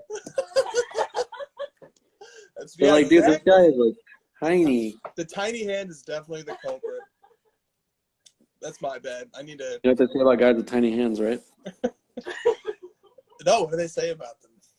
Small gloves. Small gloves. Small baseball gloves. Okay. 610 Sports Card says, may we have a quick refresher on the importance of the golden rule in all hobby dealings. I think that means all-time high after all-time high. The golden auction rule. Oh, no, I'm sorry. The golden rule. Do unto others as you would have them do unto you. So can we refresh ourselves on that? Is he talking about like hire an accountant, get FedEx shipping? Is that what he's talking about? That's like the number one. Oh, is that the golden rule? Maybe I don't know. No, what the no. golden rule is. He specifically said something about you said it right, that you like, you know, kind of a karma thing. Treat people like you want to be treated. Is that what you're saying? I think so. And now I'm Googling the golden rule. The golden rule is do unto others as you would have them do unto you. That's the golden rule. So says Microsoft Bing. What, dude? You got to get off this Bing thing. That is embarrassing. I can't be associated with someone that's on Bing. I was wondering if that would trigger you. Okay. Well, can we refresh people on it? I don't know. We just did. You read it out loud. Do it. Stop being mean to other people. Be nice. Consider the hobby refreshed. Treat people with respect. Respect is the word that I think of when I think of, especially when I'm talking to Justin. And treat people as if you don't know what's going on in their life, what's going on in their day, and be respectful. Yeah, that'd be great advice for the situations we discussed earlier. If people put themselves in other people's shoes and said, if the shoe was on the other foot, what would I want? Okay. And use Google for God's sakes, use Google. Okay, fourth floor cards. If you had to pair your Instagram account with a different hobby, what would it be? Does a hobby mean that you have to collect something? Because I have an answer, but it's not really like a collecting thing. No, I think there's plenty of non-collecting related hobbies. Mine would be like financial freedom. I love that topic, and I just really love talking about it and doing it and living it. Nice. Christina? I don't really understand this question. Of course you don't.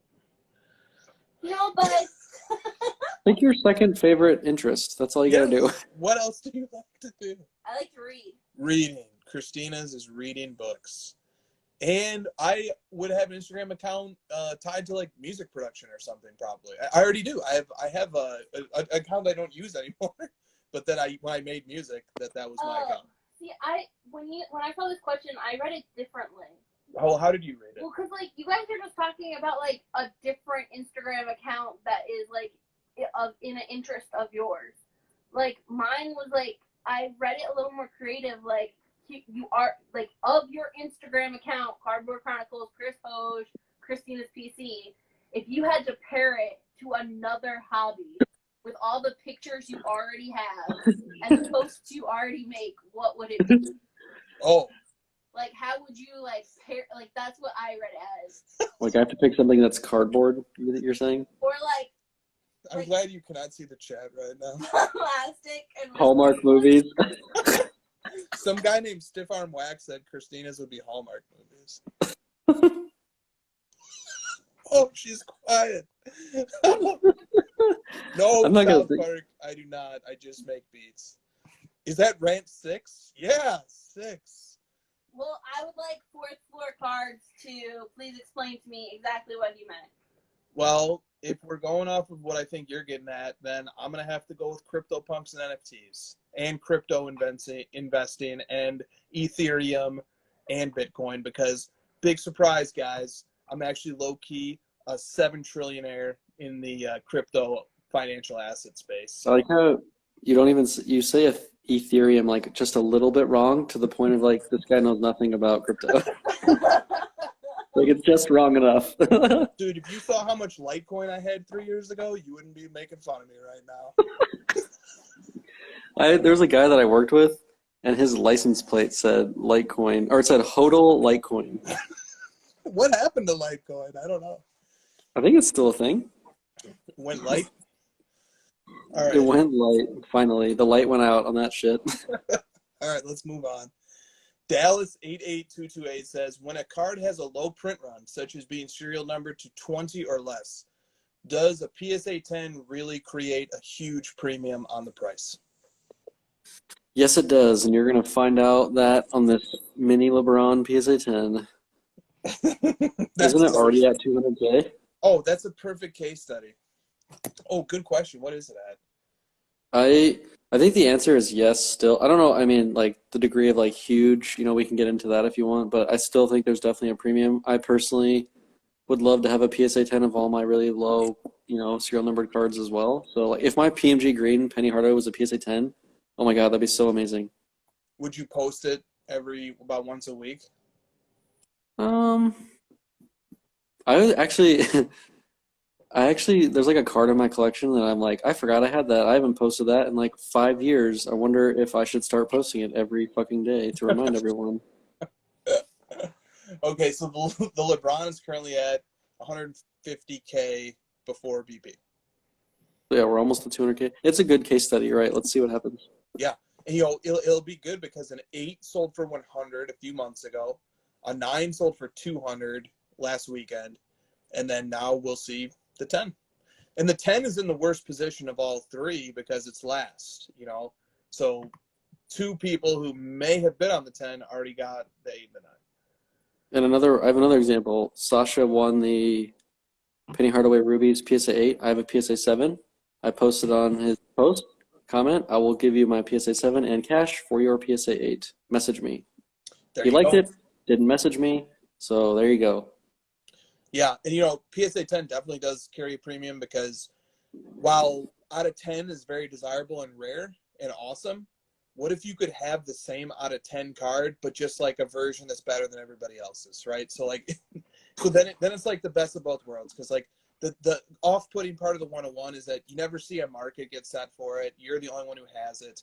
But if there's 10, you and 9 other people potentially could own it. And if you have the best of the out of 10, which would be the PSA 10, well, then, you're in almost a perfect position. So that's kind of the logic behind why a 10 would carry a What about the 101s? super rare card. I think it carries a big premium on 101s as well. Just Why? because I think that people pay a premium to have a really nice copy that has the top grade designation attached to it. I think that has independent value, even if it's just a one-off card. I just think that people will pay more for it in general, which it doesn't please me. I don't wish it was that way. I wish it wasn't that way. And like maybe there's some cases where it isn't. Because like remember last year the Trey Young Nebula Prism 1/1 PSA 10 sold for $400K, and then the Prism Black 1/1 BGS 9 sold for $450. So there's a case where grade probably didn't matter a whole lot. Yeah. Yeah. All right. Next Reset the question. room.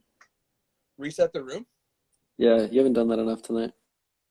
Do I ever reset the room? That's Josh. Why did they reset the room when you were on Clubhouse this week? No, Christina's like, we have over-unders. What's Chris's over-under? And I was like, the number of times he resets the room. Or Christina had a good one. She said, the number of times he says a word that requires us to look it up in the dictionary. 0. And then my last one was the number of times you reference law. Have I referenced law tonight? And Nope. there was opportunities to do it. So the Many. unders are hitting big tonight. For you. I'm slowly forgetting everything I learned about law also, by the way. That's happening. You haven't reset the room in a while. I just like when you do it. So What does that mean? How do I reset the room? you say it sometimes. You'll be like, all right, guys, let's reset the room. I don't know exactly what it means, but you do it, and it's really calming, and I like it. I say that? Do I say that? Is that true? I don't know. I hear it from you a lot on Clubhouse, so you might do it here too. Like, and I just don't even realize. All right. Well, let's reset the room. We're moving into collector-oriented questions after having delved into all the hobbies dramas from earlier this week. And It's now, like, it reminds me of like a video game like thing. When you die, it's like, all right, let's reset back in the main room. Let's adjust our maps here and our joysticks and get going again. all right, yeah. So let's pick up. I'm gonna start a new map on Halo. Here's where we're at. Flippin' Hoops wants to know, and I have a trick answer to this question. 2005 Topps Finest or 2008 Topps Chrome? Which one do you like better? And your answer is already known, I think, right? I don't know. Those are like my two favorite sets, so it's Okay. tough. Is it known? I mean, I really like 2005 Finest, but we talked about that last week. Yes. So I want to talk about 2008 Topps Chrome, so I'm going to say that's my answer. That's the only reason why. I just want to change topics. Tell me a little bit about 2008 Topps Chrome. It's great. Well, the LeBron I like it because it's got the chalk toss, which is amazing. And the Kobe has the Kobe and LeBron, which is a very popular card recently. And it has like the cool like bubble letters of the team name, and the gold surface is very, very, very shiny and very gold. I guess I'm only talking about, is he talking about gold refractor or just the sets? I'm getting selfish here and only thinking, I'm only thinking about the golds, but no, I like there's less parallels, far less parallels, which I like about 2008 Topps Chrome. The super refractor for 2008 is super nice, and there's like 4 one-of-ones in Finest, which I don't like. Yeah, that's a good synopsis of both of those sets. Both great sets. You know, you can't pick it wrong, right? So, good. And I don't answer this question because I don't know a whole bunch about either one of those sets. So I'm not even gonna answer that question. That's that backwards video. Okay. South Park Cards 2 says, is it Super Bowl or bust for Tom Brady? And what are the card ramifications if he is knocked out early? Who asked that question? South Park. Some guy named South Park _cards 2. I think he sends in. Come on, Zane. You're better than that, Zane. The dude's got, what has he got, 7 Super Bowls, 8, whatever it is these days? I don't even know. Like, if he had another one, I wouldn't even know the difference. Like, no, there's nothing changes. No. Even if he flames out. Dude, the guy's 44. He's already, like, he's the same amount of touchdown passes in his 40s that Troy Aikman had in his entire fucking career. The guy is, like, he's just, Dude, like... that's a nice stat. I like that stat. He is just like riding high. He's living life. Let him just enjoy his final 7 seasons here in peace. Did you know that Joe Burrow set the Cincinnati Bengals franchise records for most pass yards and most pass touchdowns in a season? I mean, it's the Bengals. It's not that fucking impressive. No, it's really not.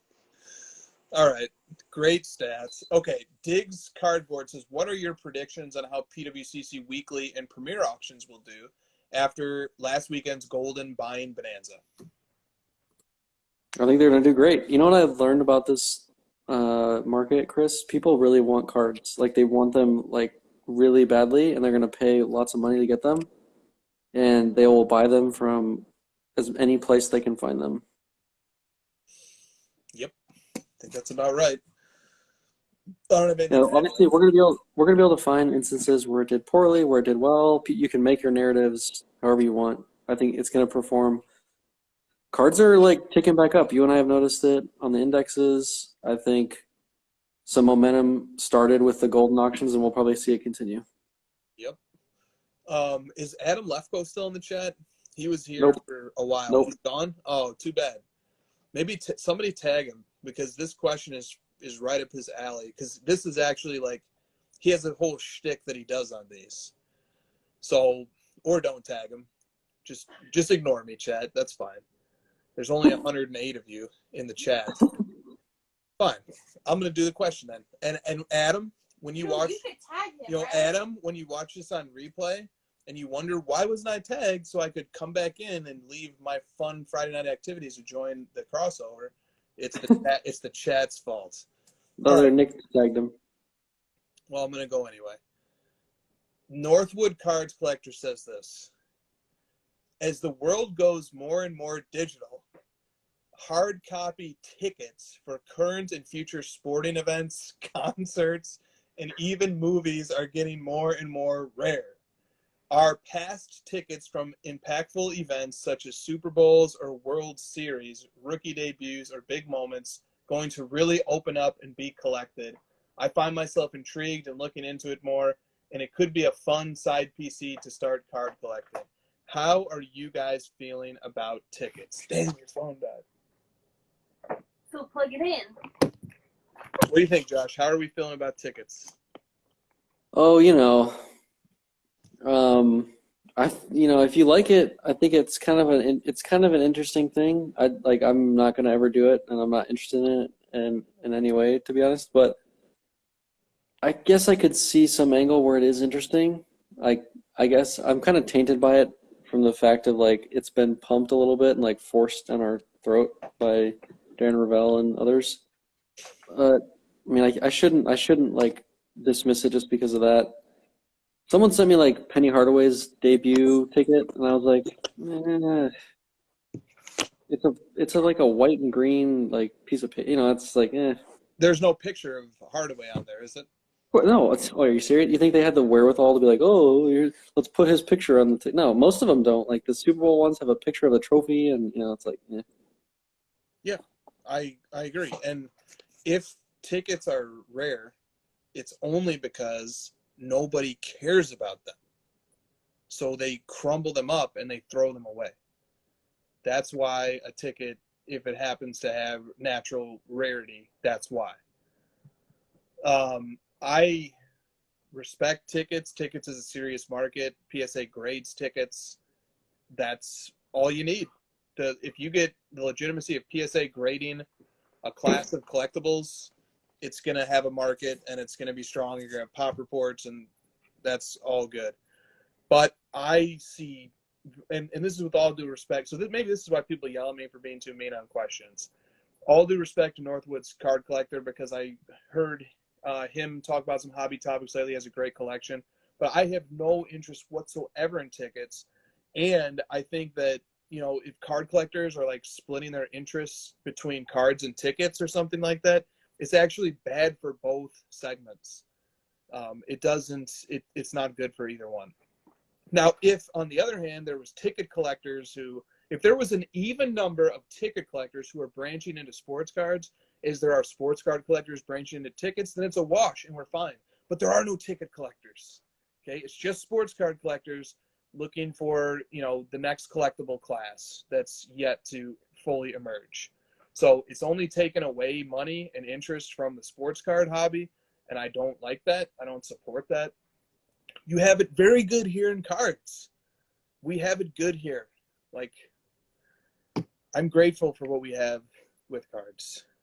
if someone like showed me LeBron's rookie ticket graded, and they're kind of like big slabs too, which it's like, where am I going to put this thing? And they're like, give me $10,000. It's like, do I really want to spend? No, I'm out. it always boils down to that for me. I keep saying it, and maybe I'm alone on this island of like, do I want to spend my money and own this thing? Not really. Stiff Arm Wax says, what about a ticket to a sports card show? Dude, again, like you said it best at the beginning, everyone like crumples that shit up and throws it on the ground. We have the tickets to our first Luka game. Yeah, because we wanted to keep it with the sports card that we had autographed in person as a piece of evidence that we were. It's a scrapbooking thing too. Yeah. Yeah. Hey, but you Like know what? If you it's like a. Yeah, go ahead. It's for you guys. No, it's like I said scrapbook. I meant it seriously. Of like, it's like a memory of you guys like going to the event. It's not like a freaking collectible. That's how I feel. You know, that's how I feel. But look, clearly there's people who like it, and even though I disagree with it, we're not gonna censor that topic from showing up on the crossover. There it is. Hey, if you like it or if you agree with what the person who sent in the comment has to say, knock yourself out. But we've given our opinions. All right. We're just like I sent you a video this morning. We're just like not, you and I and Christina, we're just like not fake people. And I'm not saying that like the person who sent this question is fake. I'm definitely not saying that. I'm not saying anyone in particular is fake. But you're just not going to see Chris and I and Christina like get overly excited about something with the thought of like, oh, this is going to be better for us financially or the hobby. Like, we're just going to tell you what we like and don't like, and that's just kind of how it is. For better or worse. For better or worse. Stiff Arm Wax says, a memory is a collectible for your brain. Dude, have you seen the Pixar movie? I don't know the name, but it's about like your memories, and it's actually a really good Pixar movie. It's like got the little marbles, and they're like Inside Out. Thank you. Yes, great movie. Yeah, I don't have any people under the age of 10 that live with me, but I do have Christina. So. Inside Out, dude. Pixar has like really good movies because the reason Pixar is so popular is because they're like adults enjoy them as well. I watched Inside Out like during finals week in undergrad, and I like cried my eyes out. Boom. But I was also really stressed that week, so. The newest one, Encanto, is very good. Nice. Octane Collectibles, by the way, check out his page. Lameme James is gone for a week or 2 weeks because he's shadow banned. So check out Octane Collectibles for your daily meme needs. That guy, but just prepare yourself because his memes are like wild. And they don't always make sense either. I wasn't joking about refreshing Lameme James's page because I searched him and I like couldn't find him. I'm like, why can't I just search Lameme James? And then I'd like type it out manually. Thank God I memorized the underscore part of it, and found him and was like, why isn't there any new content? No doubt. Okay. So RIP to Lameme James. Free Lameme James. Bring him back. The Bowl trade was undone. Everyone needs to calm down about reporting Lameme James. Like, oh, here's what happened to Lameme James. He posted a meme that showed us a fraction of a heavyset man's lower back. No, you're trying not to get shadow banned yourself. Yeah, we don't want to get shadow banned here at the crossover. He showed a very large plumber smile. There, that's what I was thinking. That's much better. Showed much better. Smile. And then he got like reported. And I told him, I was like, if I didn't report you for killing my husband on your meme, then why would someone report you for a plumber smile? Or wasn't that one, that training day one, where I was like, didn't I get killed in that one? Yeah, you definitely got killed. You were in the back of a Honda in one of them with big rims on it, and you had your LeBron.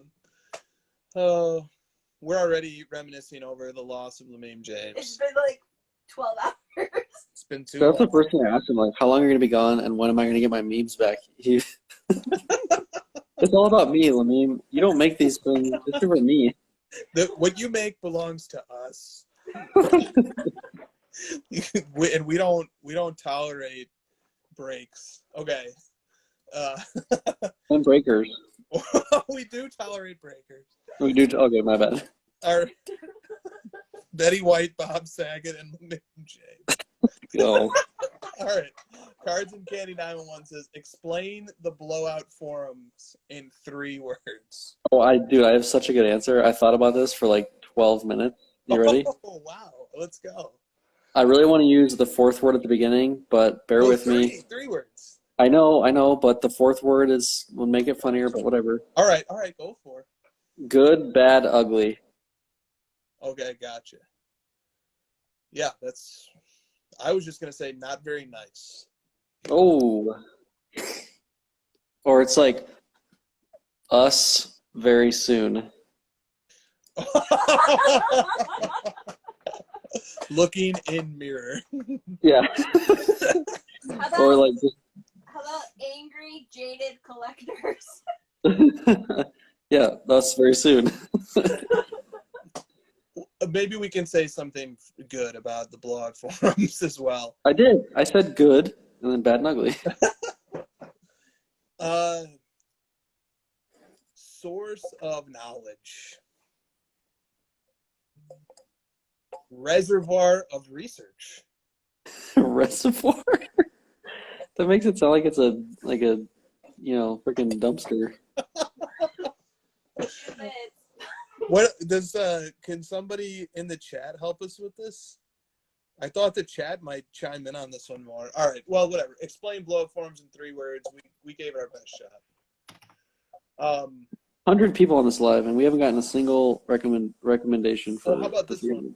There's gonna be a blowout forum post tomorrow, or like right now, that like is talking crap about all the 3 of us. That wouldn't be the first, probably. No, it wasn't.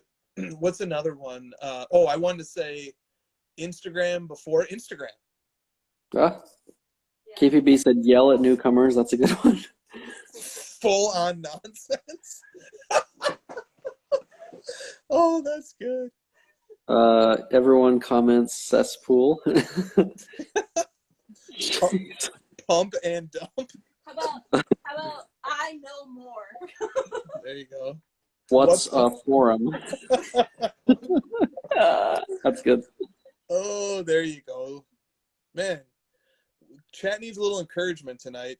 Card porn family reunion. That's great. All right. I tried to explain blowout to my wife once, and I was like, those old forums?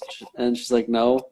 Like, well, you remember like when sites used to be like thread based and like, no. Like, all right, well then you have no idea what it is. That's probably for the best. All right, Card Shop Dad said, if you had to chase a non-PMG, non-gold set, Oof. What would it be? It can't be a PMG, it can't be a gold. What would it be for the 90s, for the 2000s, and for the 2010s? It can't be gold? Cannot be gold, and it cannot be PMG.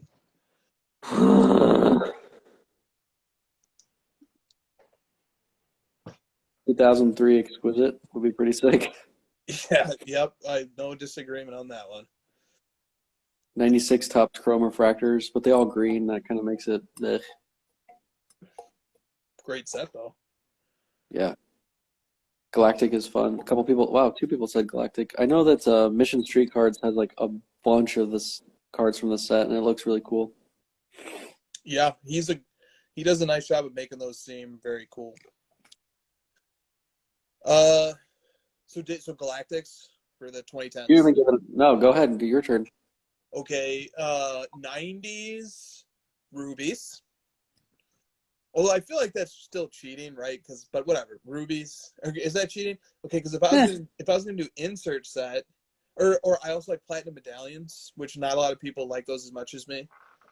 Like 97, 98 platinum medallions are amazing to me. 2000s. That's just not my era. I just don't know. Can I say competitive advantage? Christina says for the 90s, a competitive advantage insert set. For 2000s, I just go with Exquisite, but I mean, I just don't know that much, but Exquisite's really easy. The Jambalaya set would look cool. All the green and red. Dude, the Jambalaya set would be really sick. It's hard to go wrong. A set from the 90s, like, take your pick. Noise boys. Pick essential credentials, rubies, platinum medallions, noise boys, platinum portrait, thrill seekers. Like, Jambalaya, Ultra Stars Dude, Gold. essential credentials. I know Spinotron is like, I don't know if I think maybe has completed it, right? I think he has the 2 101. That's insane. It's like the 101, the 202s, and the 303. It's like, what the crap? Oh, it's absolutely insane. Only one person can complete that set. And a very deserving person has completed it. Some chat chimes in with 90s Flair Legacy Collection, Duncan Go Nuts, Z Pete. Yep. And then for the 2010s, I really like football's black finite prisms. I think those look awesome. I think they look a lot better than just the plain prism black one of ones. So yeah, how about just grabbing some prism black finite one of ones? Any player. I just think they're awesome. Love to know who owns the Mahomes. I just don't know where it is. Yeah, I don't think I've ever seen that one surface before. You don't have the Mahomes, do you? No. I don't know where it is. I could ask about that in the crossover for a year and nobody would be able to track that one down. You do know where it is, though. Where is it? I'm asking you. Do not know? I have no clue. There's one of them that you do know. Isn't it the Shield? You know where the Shield is. For who? For McCaffrey? No, for of course McCaffrey. Oh yeah, okay. I don't know where it is, but I do know that Blez pulled it, and then that's right. That's all I know about that. Yeah. Okay. All right. Frankie podcast. WTF Frankie podcast. Oh, this was a question that got a lot of likes. He said, "Is the trading card hobby wasteful from the aspect of how much waste we generate? In my office alone, I have multiple boxes of used one-touches and hard sleeves. I throw away an average 300 penny sleeves. And when we open boxes like National Treasures Flawless or Premium Tops product, that is using a great amount of material to package very few cards." Yes. I'm chomping at the bit. The answer is yes, big time.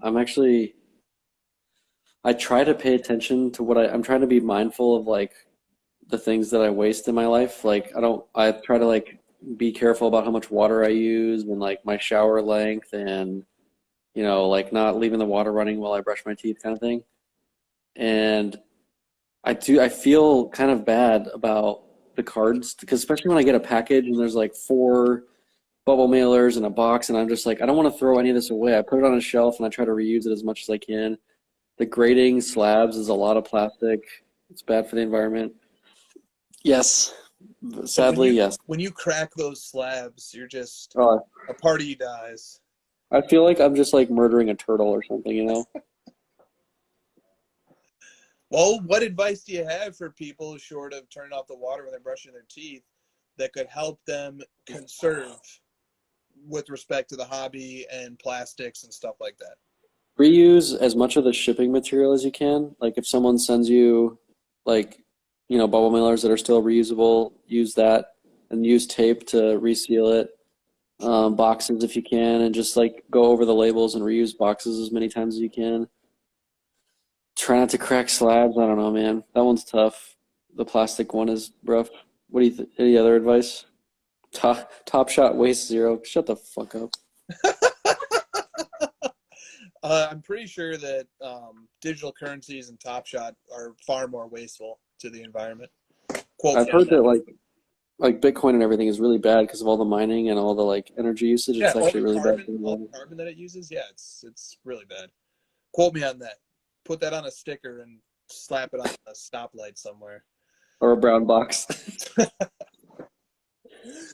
Oh, dude, you have that was a bit of pent up disappointment because like there are great sealed wax investors out there. A lot of dealers and breakers do it. There's going to be a lot of people who think I'm an idiot and stupid for making those comments.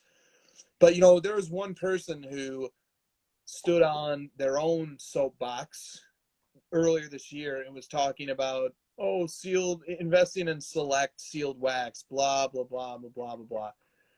And it really annoyed. That annoyed me. Story over. Here's something else. There is a moral imperative to open sealed wax. There's a moral imperative to do it. because according to Kant, you can only do things that are universalizable that everybody can participate in and everybody can do. And so, damn, I'm actually cloudy on this argument right now. It's gotten a little too late. Is this a law thing? No, this is not law. This is philosophy. Yeah. And so I was the argument that I had come up with, but that's escaping me right now, something along the lines of, if not everybody can hold sealed wax. Damn, I just lost it. I don't know. Sorry for that. I'm falling off here hard at the end of the episode. But basically, trust my words. Trust me that, yeah, exactly, vintage car investor. Trust me that you need to open your sealed wax. I'll flesh it out better for next week. I know you do, Carbon. I'm sorry, man. It's meant to be open, right? Like, that's the point, is that the product was distributed for the purpose of opening it. It's like designed to be opened. Yep, I agree. Plus, it's a little bit like devious to me to like be able to hold something that you know is going to decrease in supply and say like, oh, I'm owning something that I know is low in supply because I'm not opening it. That just feels ugh. Yep, and Dr. Beckett has talked about this topic as well. It actually is bad for the hobby to have people holding back too much wax. Oh, that's how the argument goes that I was thinking about. I had to just sober my mind for a minute. Now I was trying to get you some mental juice. So if everybody kept their wax sealed, we would never have a single sports card get distributed. There would be nothing to collect, and the industry would collapse. So not everybody can hold sealed wax. Some people have to open sealed wax so that the singles can get out there. We can determine the market price for the singles, and we can determine the value of the boxes. So because everybody cannot just simply hold their wax and never open it, it's immoral for anybody to hold their wax and not open it, because not everybody has the privilege of doing that. And that goes back to Kant's categorical imperative, which the theory behind that is something is right only if it's universalizable. So if I say it's right for me, but it's not right for you, that's not moral. And so with sealed wax, many people have to open it so that a few others can get to keep it sealed. But if everybody kept it sealed, we'd have no hobby. So it's immoral to keep your wax sealed. Crack open your cases. I am also very smart, and I am thinking about Schrodinger's cat, and it's this amazing scientific thing that you guys probably aren't smart enough to know what it is, and I do. So yes, collectibles, cards, clutter. Yes, that's what I'm saying. It is immoral to never open product. See, and all my guys who collect and hold and invest in sealed wax and do very well, they're gonna yell at me on Clubhouse and that's fine. Bring it on. I love you guys. let me recap. So far on the show, we have shit on people who collect sealed wax, crypto, and tickets. Is that correct? That's it. Okay. That's it. VHS, you're next. So don't just. That's it. Nothing more. Nothing else. The show defends what we love. Nothing else here. The show is bound to make an enemy out of everybody at some point. Yeah, I'm immoral. I don't open products. What do you guys say about that? What do I have to say about it? I also don't hold it, though. Well, yeah, that's the thing. Holding sealed wax is an investment. Everybody can't do it. You need people who are going to open it. Every time I do get a box, I open it. Does that make you feel better? Yes, it does. You partnered up with a moral guy. No, I mean, look, there's the argument is not a great argument, but I know the rebuttal to this argument. I'm just waiting for somebody who actually collects sealed wax to come up with it, or care enough to come up with it as well. Well, I'm just watching the chat. You're just going on, and I'm waiting for someone to come at you, but they're not doing it. So I guess you're right. That's right. Or the people that watch the show, super late in the evening, don't care. No, I don't think it's the fact that it's 1 o'clock Eastern on a Friday night. I don't think that's it. All right, let's move on. Cardboard Insight says, how many years into the hobby does it take before new entrants talk about something other than prices? Oh, I mean, that's like obviously dependent on the person, but I would say on average, like not that long, a few months, maybe like 6 months, a year. Yeah, I guess so. I never thought about it. And I knew that question was coming. I still didn't think about it, and I don't have a good answer now. It depends I on mean, the person. you talk about prices every day, and you're 5 years in, so That's what I'm saying. Like, to me, I'm like, wait, people stop talking about prices? yeah. I think the gist of it is like when it stops becoming their main focus, you know. Right. Go ahead, Christina. I was gonna like double down on what Josh said. Like, I think they mean like when it's not the end all be all of your hobby life. And again, it depends on the person. Yeah. Or when you grow to appreciate other things as well. Oh, people are calling us out for having sealed wax. I'm gonna send your sealed wax rant over to Nat on Monday morning.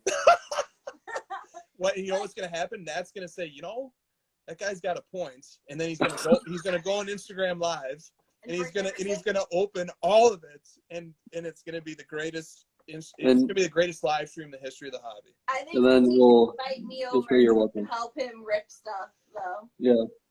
And then Chris will say, "You're welcome, world." Yeah.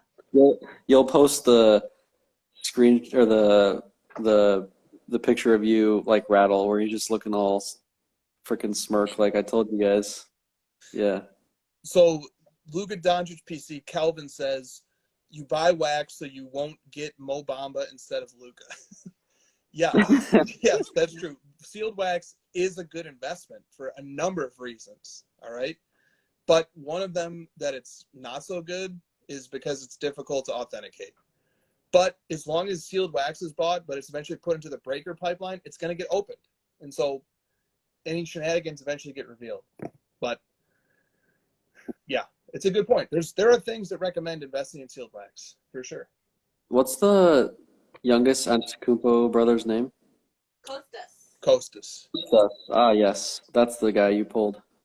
Yes, it is, Josh. Yeah, that's Thank right. you. He won a championship with LeBron. Yeah, after I sold his card. How about that? You're like, it's a Mavericks player. Oh my! Oh fuck. Yeah, When that's you- literally my reaction. My guy Kevin Sports Card Vault says when you keep the wax sealed, the card you want is always inside. Oh, I like that. That's a nice little fortune cookie kind of thing. I like that. Oh, It's the Schrodinger cat. It's always alive Okay. in the box. Dang it! You did know what that was. Arrgh. nice. Okay. I got a fortune the other day from a fortune cookie that said "Money talks, Bitcoin sings." What the hell does that mean? And then I got a second fortune cookie, and it said the same thing: "Money talks, Bitcoin sings."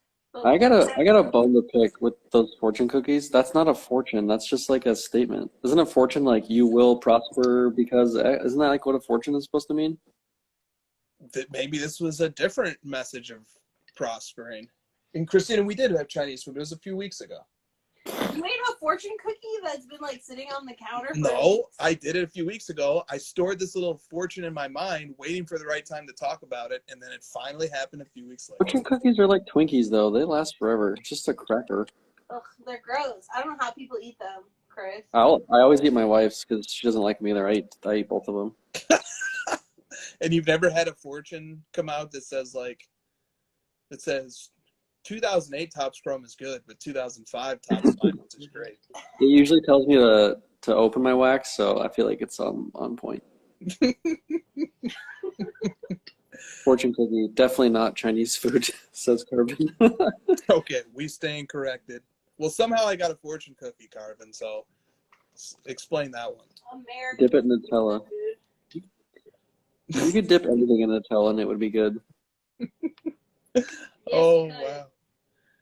Fortune cookies are in the 8th inning at least. Did you like my middle finger illustration earlier? Oh, yeah, that was great. That was really, really great. I enjoyed that Right. quite a bit. Do a couple more. I liked a lot of the questions. I went through all of them. There were so many good ones. Okay. Ryan Bitter says, I'm newer to the hobby. Some of my greatest joy comes from researching and finding cool cards and sets that I didn't know existed. What about for people who've been around a little bit longer, like Chris and Josh? We've both been around for 5.5-ish years. People who have become familiar with most or all the sets, do you miss the feeling of discovery? Is it gone or is it still there? And if it's gone, how do you compensate for it? It's still there because like you can't have deep knowledge on every set. And so like once you actually start diving into research to actually buy stuff, you usually like are incentivized to go further into the research, and it feels new at that point. Like even if I went into like 2005 Bowman Chrome or something random, like I know some about it today because I know what they look like and stuff, and I know what players are in it, but if I actually started diving into it, I feel like I would learn a lot more. Yeah, that's one of the things that's made collecting modern and shifting over to football appealing to me, is because there's a ton of stuff I didn't know that I've been learning about. Yeah, it is. You do lose a little bit of discovery. Like collecting Michael Jordan inserts was something that kept me occupied for years, but then I sort of got my hands on most or all of them, and then the novelty wears off and you move on to something else. Yep.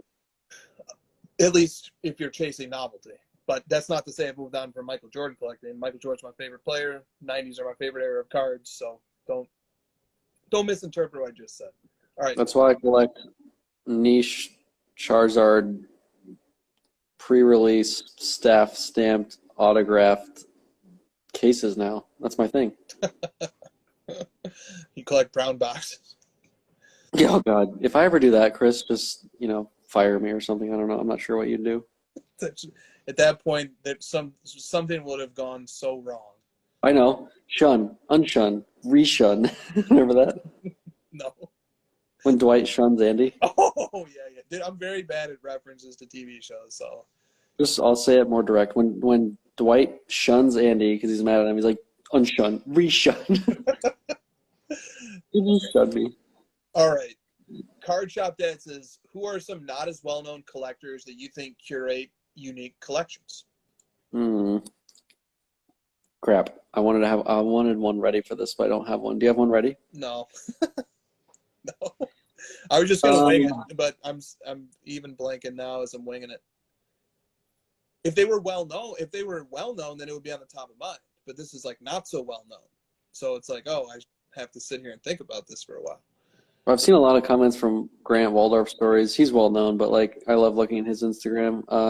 Logo Man Shark is one of my favorite. If I'm ever like in a bind and I need to look at a cool Instagram, Logo Man Shark is probably my favorite because he's not very public and doesn't very well known, but I think all of his cards are on his Instagram, so that's just a fun scroll.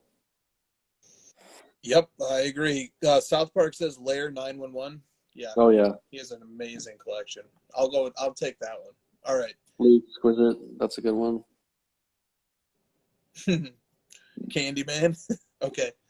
In Cardboard Veritas says, it feels like eBay continues to become less and less of a central marketplace. Will this continue? Is this good or bad? Could it be re-centralized? It feels to me like a perfect hobby world would have 3 or 4 great, big, competitive online marketplaces, but not one and also not 20. Jeez. God. Right on, Jordan. I'm glad the chat dies with the live.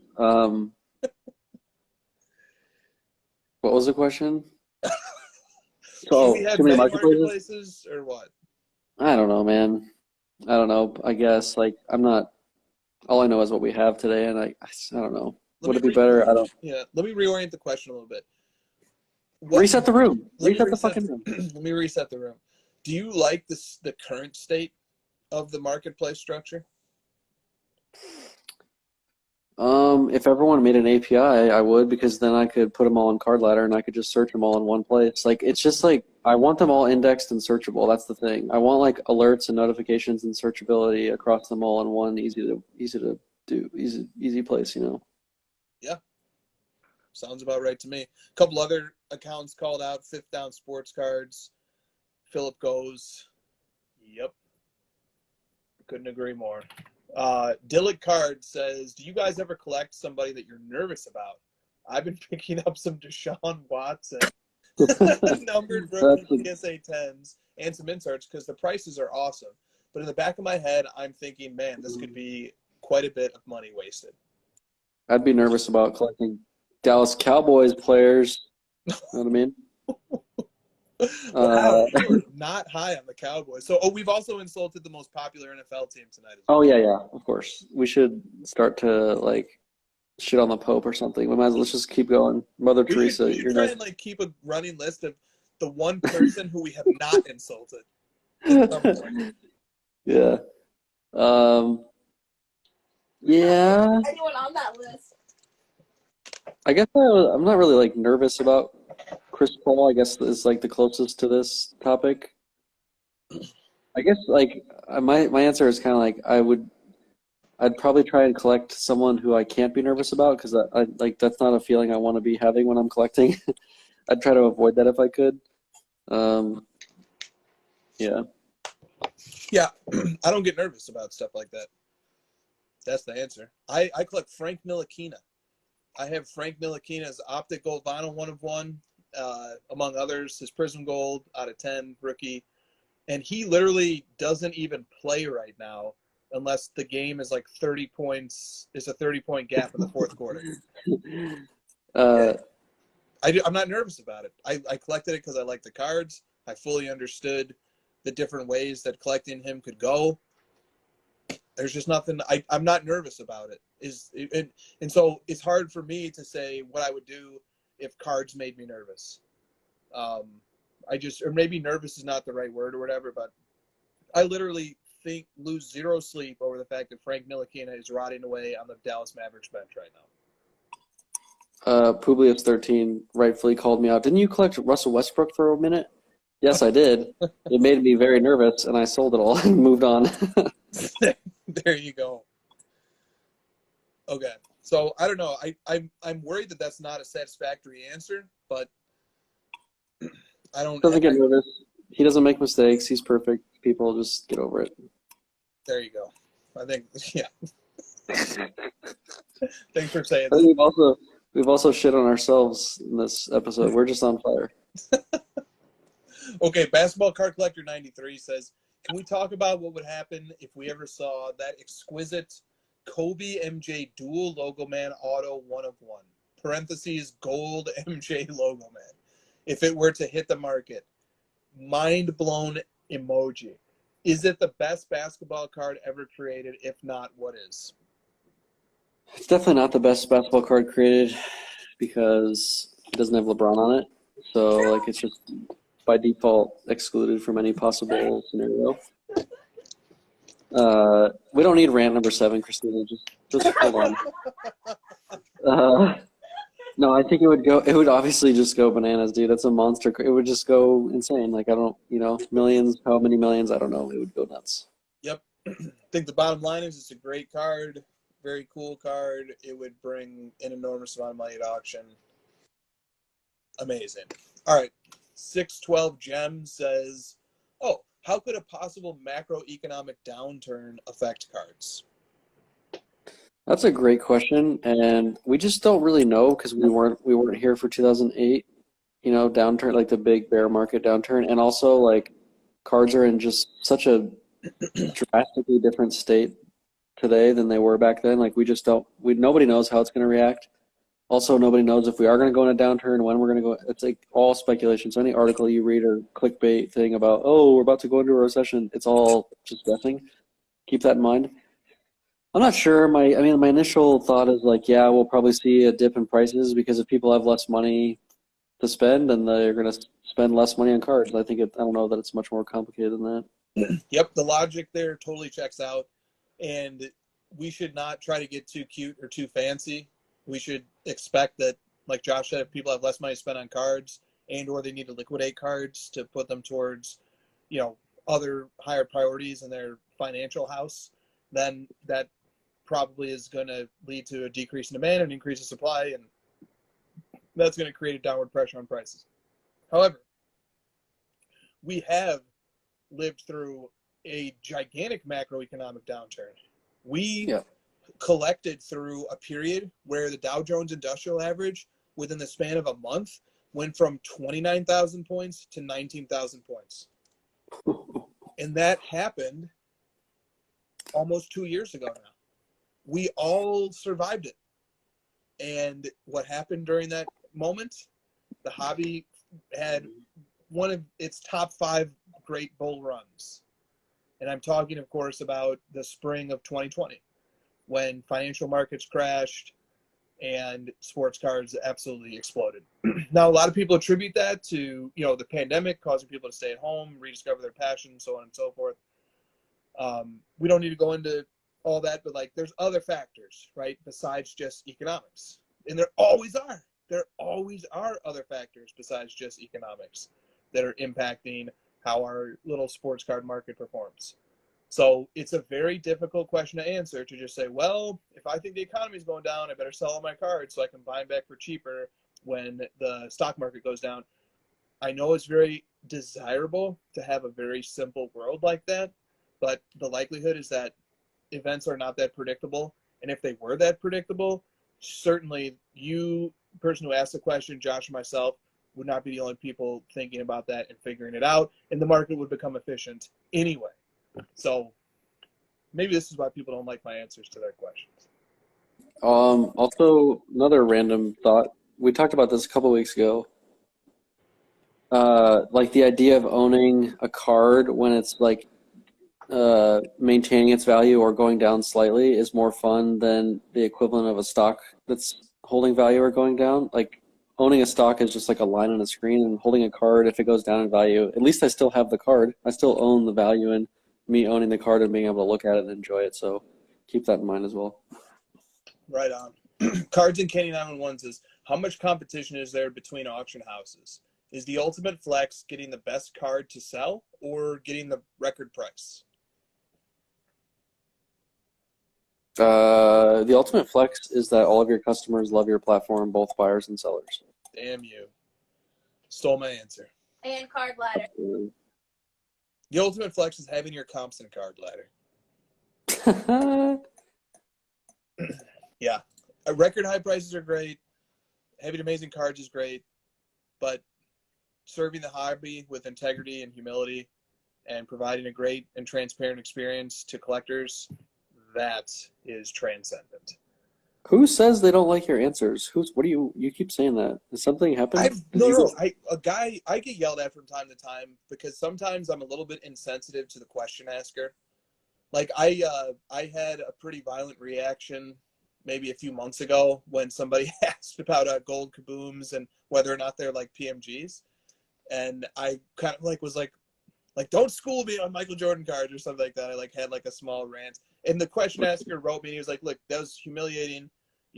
I can't reply to you. So you should be more, in other words, just be a little more humble and nice to people writing in to ask questions. And at first I was like, no, thank you. But then I was like, yeah. No, thank you.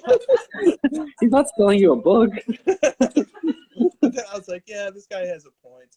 So I try to be sensitive to it, but what fun is it if I can't have, sassy responses once in a while to questions?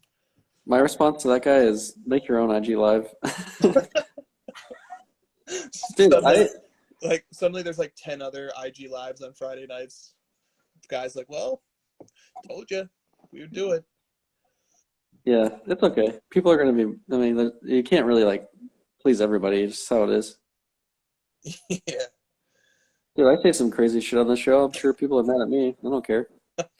Oh, yeah. No, I just want to be sensitive to it, Yeah, people are definitely mad at you. Yeah, I would say on the hot take meter, you probably are on a whole different scale than I am. Maybe. Wait till the Cowboys fans are going to eat me alive tomorrow. Just wait. That's right. Don't forget that. Of all the things to listen to this stream and get mad about, I think that's the big one. Bring it on. That's the easy one. Those guys are soft. Those Cowboys fans will crumble in a minute. If you ever heard our dear friend, how can I say this without naming him? Oh, I'll just name him. Have you ever heard Brent talk about Cowboys fans? No. Oh, okay. All right. Maybe Brett. I'm sorry. Brett, Stacking Slabs. Brett. Stacking Slabs Brett. He has funny. Apologize to him now. He has funny takes. No, I will not. He has funny takes on Cowboys and Cowboys fans. Can you shut this off because it's affecting my internet? Yes. Thank you. And I don't want to steal his thunder or whatever, but just listen to the Stacking Slabs podcast, or even better yet, send him a message and say, "What do you think about those Cowboys fans, Brett?" And make sure you call him Brent when you message him and ask him. Nope, don't do that. Tell him Chris called him Brent. Tell him. Oh my God. Oh, Carvin says he's a Cowboys fan. So Carvin, here's how you know Carvin is a real friend and supporter and great guy, because I've said mean things about wax, and he's like a preeminent sealed wax collector, and he's one of the best. You've said mean things about the Cowboys. He's a huge Cowboys fan. And then we both have said mean things about NFTs and crypto, and he's a leading innovator in the crossover of sports collectibles and crypto. And he's still here having a great time with us. What a great guy. Oh, you a beer, Carvin. How about that? I love when people make fun of stuff that I like. It's like, if you can't enjoy stuff like that, then, what are you doing? Yeah, that's Go ahead, dude. I root for the fucking Cardinals, guys. Like, chill out. We haven't won anything ever. We suck always. Like, it's just, that's how it goes. Chris is a Bears fan, so. Yeah, Chris is a Bear. Well, you guys have a new head coach, so things are looking up. No, we don't. I don't even know who it is. It's gonna be better. Like, you just. They could put like no one. They could just put a headset on the grass, like on the turf, and it would be better than Nagy. Just like don't have a head coach and just have coordinators and assistants. Yes. Yeah, I'm a Bears fan, so that puts me on the same level as everybody we've insulted tonight, right off the bat. So you guys have a championship. The Suns and the Cardinals have 0, so I'm just wallowing in my pain. Yeah, we'll always have the 85 Bears. What's so special about the 85 Bears? Christina can get my dad to go on. Christina can distract my dad at any moment for 30 minutes. So she just say, "What's so special about the 85 Bears?" And he'll be like, "Wow, let me tell you." Okay. Didn't you guys have some basketball team in like the 90s win a couple championships? The Cows? Not the Connecticut. You guys don't even have a pro team. The Chicago team. The Cows. The Cows. Oh, nope, the Bulls. Oh. Okay, all right. Cows with the big horns on them. Christina, the next question is for you. Jordan's Cards 41 said, "Can you talk about Maxi Kleber rainbow collecting?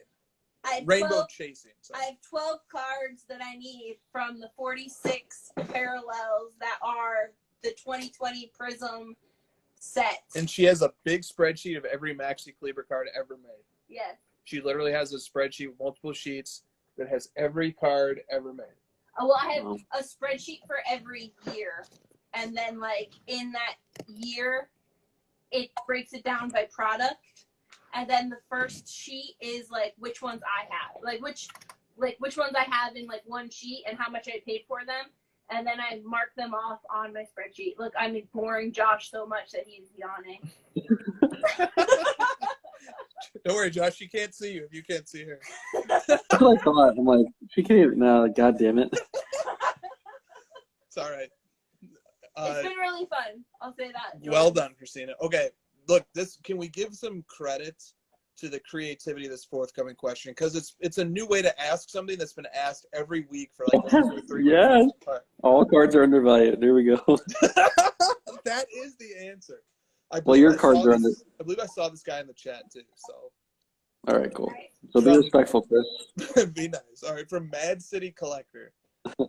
If Topps Chrome and Panini Prism coexist in the same future Fanatics card world, are you taking the Topps Chrome Red Refractor out of 10 or the Panini Gold Prism out of 10? And corollary, how much does color aesthetics matter for parallels given similar scarcity? Isn't the red out of 5? I think it is, but I think he's saying, what if they're both out of 10? Sure. The gold, because it looks better, and red is random and weird. Yeah. I think that actually answers all parts of that question. Okay. You're not going to even try to answer that? I would take gold prism probably even if it was top scrum gold. Well, we can't all be right about everything, can we? It's All right. good. That's what I can't wait for that moment when we'll just like cover both ends of the we'll have it covered on the show. Like I'll be the one talking about gold chrome and you'll be the one talking about gold prism. Yeah, that will be cool, won't it? Hopefully it does happen. Okay. Drake's PC says when Chris was on Hobby Quick Hitters with Nick Sepero, we both have gone on that show, but we recorded those interviews a while ago and they just came out now. We never even talked to each other about them. We just I was like, I didn't, I just assumed you weren't on it because you're, right. Mean. I just assumed, no, I did. I assumed you were just on it, so we didn't even talk about it. That's right. Oh, Carbon says silver, white, gold, and black are the main colors. They're the colors of cars and Mercedes that people buy. Okay. So he goes, Chris, you were on Quick Hitters. You mentioned that Giannis is currently a top 3 player and that Luka is not a top 3 player, but you said you think Luka will have a better career than Giannis. Can you expand on this a little bit more? Yeah, I don't think I think I can believe both things at the same time just because of age. Giannis is 27, 2 MVPs, Defensive Player of the Year, a championship, 3 first-team All-NBAs. Luka's 22, doesn't have any championships, doesn't or never will have any Defensive Player of the Years, but he has 2 first-team All-NBAs. So Giannis has 3 first-team, Luka has 2. At the age of 22, he's just more decorated and accomplished than Giannis is. But look, that's a wild speculation. I mean, I could be wildly wrong about that, but I just think that there's a space where both things can be true. I think Luka ends up a little bit better, but I think Giannis is better right now because Luka's 5 years younger. Luka's 22, and Giannis is 27. Okay. South Park Cards 2 said, what are some players you'd like to see your teams go after before the trade deadline?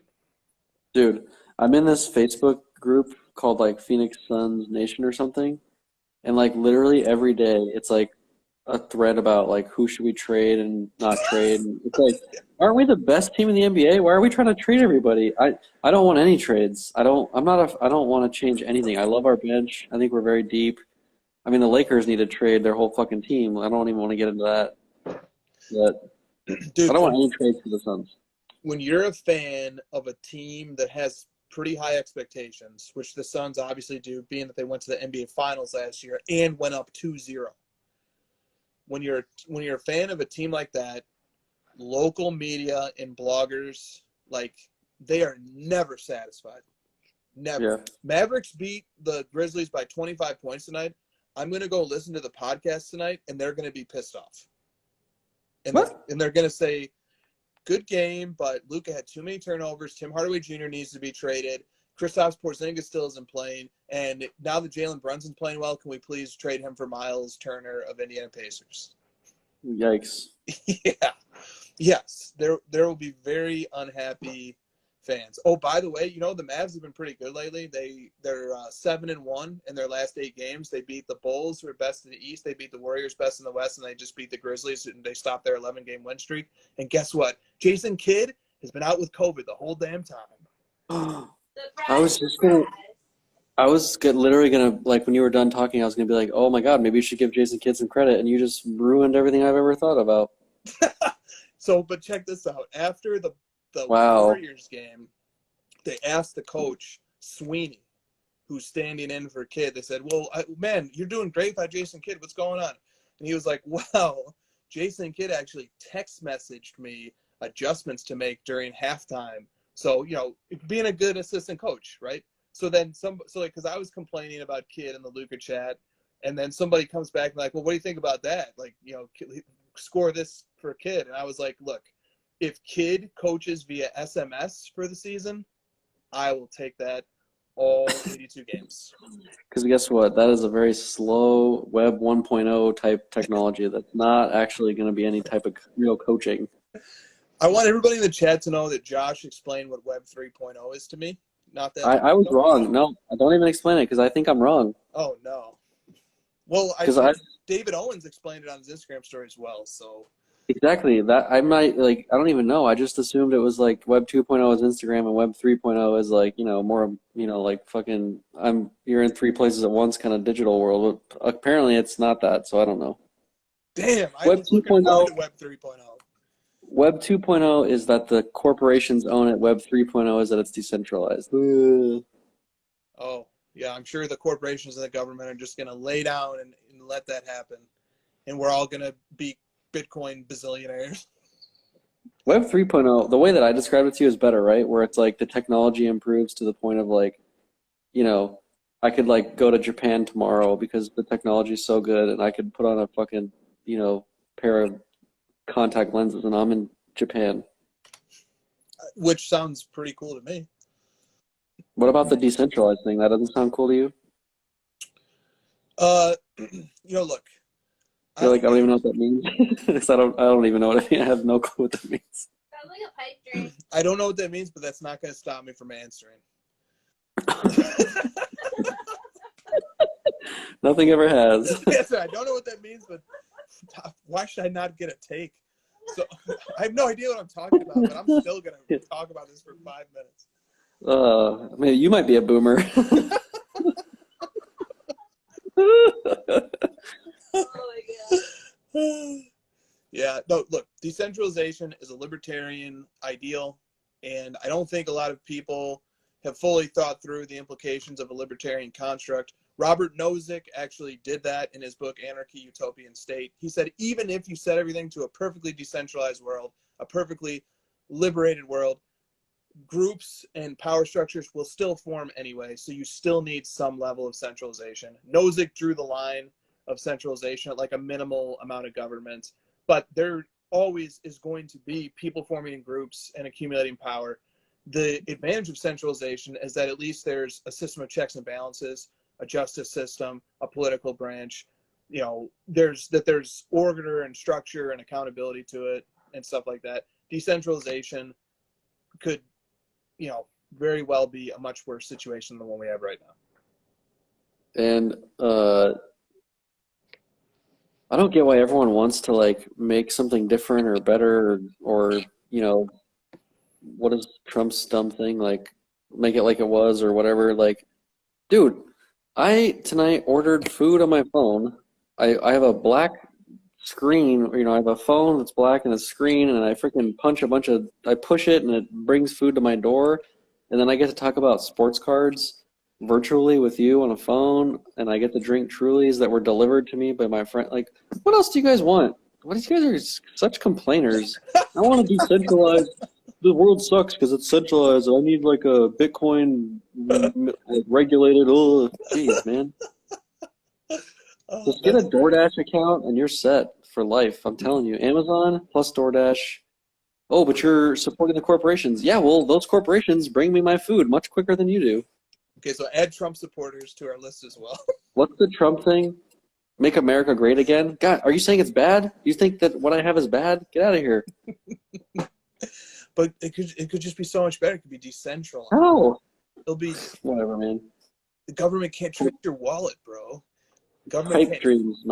You guys need to stop living in the utopian, like, decentralized future and just enjoy what you got right now. Seriously, that's like a, get all sappy or whatever, but like just enjoy what you have. Jeez, it's like, you want to live in the 50s when like we didn't have internet? I don't. I'm enjoying what I have now. Nothing wrong with a little gratitude for what we've got. It ain't so bad. Seriously. It's a freaking amazing. Like, we have like health systems, people are living longer than ever. We get whatever we want at the tap of a button. Like, what more do you guys want? Make America decentralized again. Oh my god. I don't want to play the like political game, but I just, whatever. I mean, if you want to decentralize America, are you talking about like the federalist like mentality of like states' rights? Can we just say, what does Central America think about this? Do they want to be decentralized? I just want to know, like, am I still going to, in this decentralized world, can I still get Amazon and DoorDash? Like, I need to know. Because if I can't, I got to start figuring some shit out. Whenever I'm looking at Zillow, or like, I'm like fantasizing about getting a new house or whatever, or moving, if ever it gets anything like semi-serious about a house, the first thing I do is go on Google and search Chipotle near the address.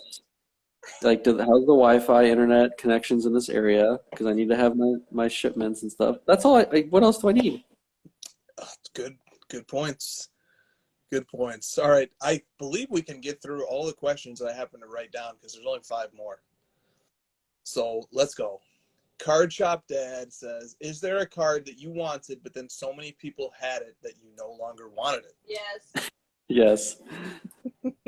Christina was a very quick. Not even so many people, just certain people. Yeah. That's good. Well, isn't that more of a thing in art collecting, especially that kind of like who owns it and how they talk about it and the way that they carry themselves while they own it actually matters to the provenance and the chain of custody and the value of that item. And that if you have sort of an unsavory person owning something, it can actually hurt the value of it. Yeah, like a certain person can taint like a collectible. Yes, I think that's very true. But I don't think we're in a mature enough market to where it matters because, like, you know, we just kind of deal with it.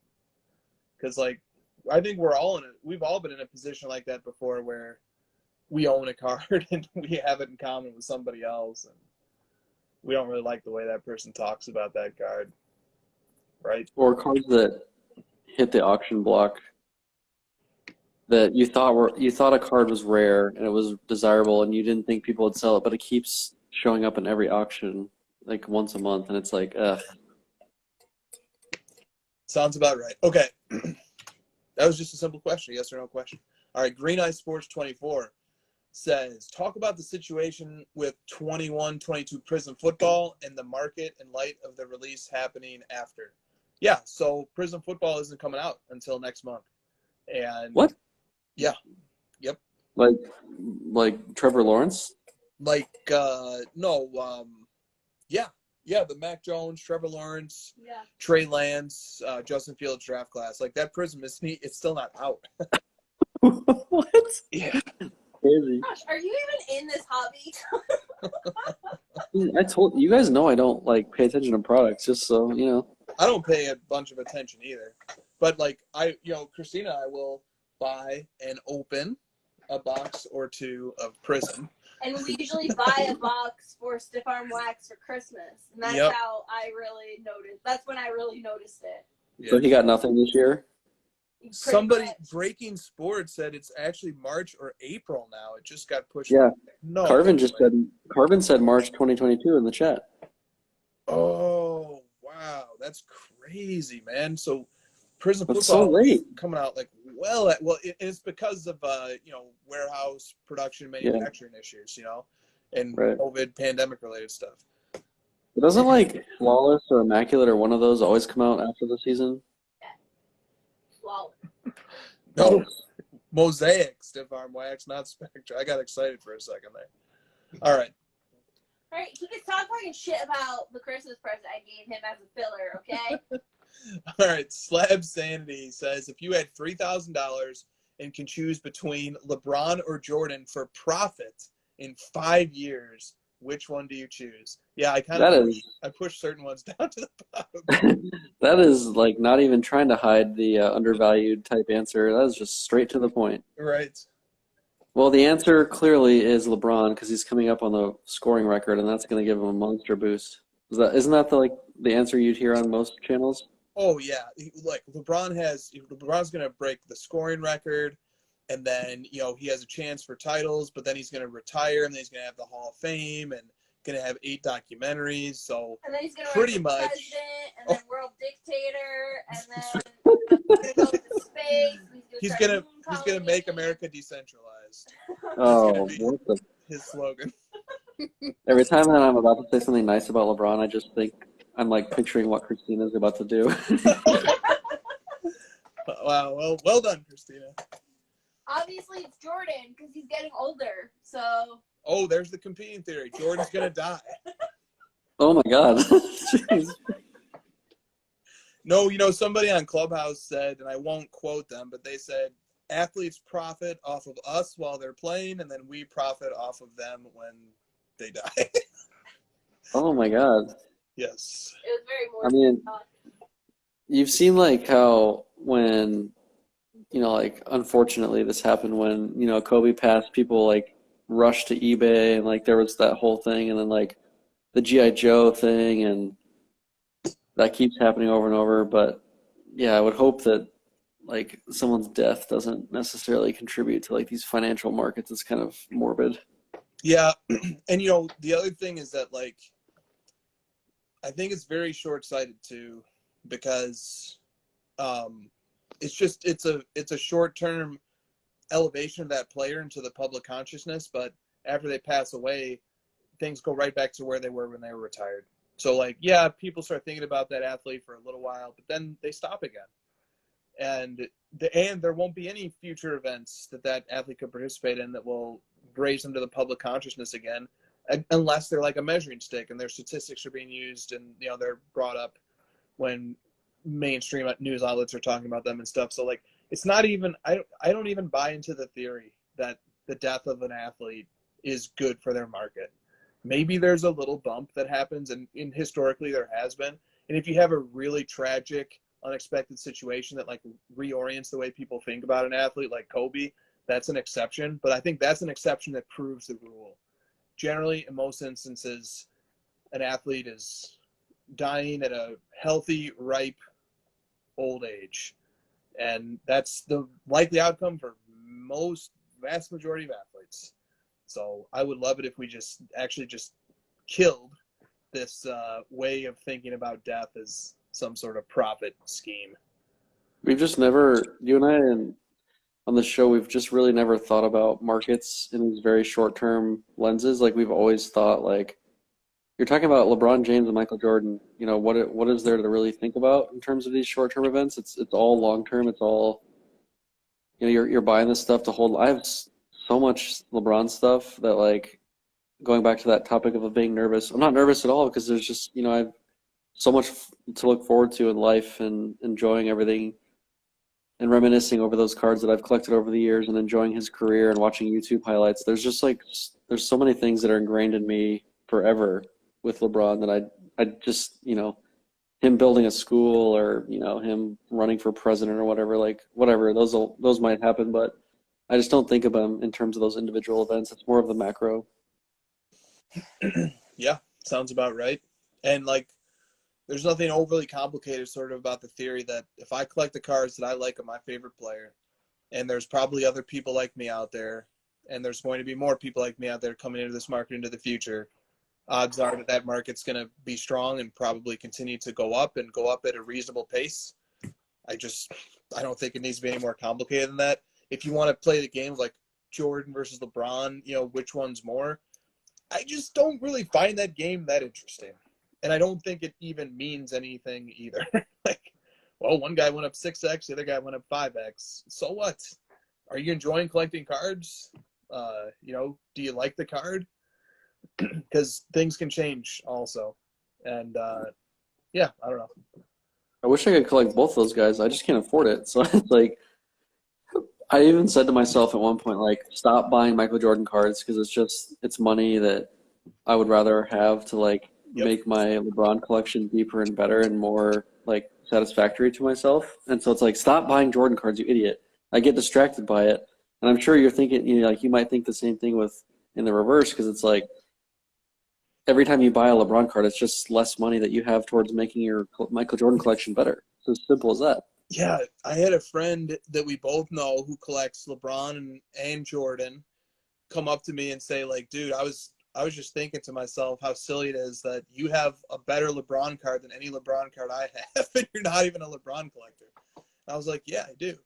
But I like it though. I have better LeBrons than you have Jordans. How about that? It's true now, but it's not true all time. No, it's not. I agree. It's not true all the time, but it is true now. So you know how much satisfaction I got out of having two cards that you just would do weird, unspeakable things to get? It was a fun time. Oh, Yeah, man, I just wish I would have done those unspeakable things. I only asked you to kill one guy. It's not that even that hard. We're definitely in hour 3. We're solidly in hour 3. Okay, we have 2 questions left, and how often do we actually get through them all? All right, Kaboom Khalil said it's probably too late, but how will LeBron inserts do over time? I like how you've stacked these. I can definitely tell. Yeah, I was just like, if we run out of questions, let's do the investment questions. Say it again. It's probably too late, but how do you think LeBron inserts will fare over time? It's the same answer as before. Like, it's kind of like investing in like Amazon or an Apple. It's like, oh, it's too late. It's already gone up. But like, if you just jump in whenever, pick the cards you like, have fun with it, find stuff that you enjoy today, and you're not gonna suffer in the future from it. You may not 10x like you could something else. You may not see the exact, you could get better ROI elsewhere, but like you also aren't going to get clobbered. So I don't know. It's just like a risk reward kind of thing. Perfect. I just bought a LeBron insert about a month ago. So how about that? Dorman Stash, last question. Dorman Stash said, were there more cards made pre-2020 or post-2020? Is this like a Troy Aikman, Brady 40s kind of thing? Oh, that's good. I don't know. Do you mean? I actually don't know the answer to this question. Is he trying to say like? This is a question. Yeah, this is a question about mass production. Oh. There's no way, dude. There's probably more printed in 1989 than there was everything else combined kind of thing. Like the late 80s is unmatched. Yeah. Unmatched.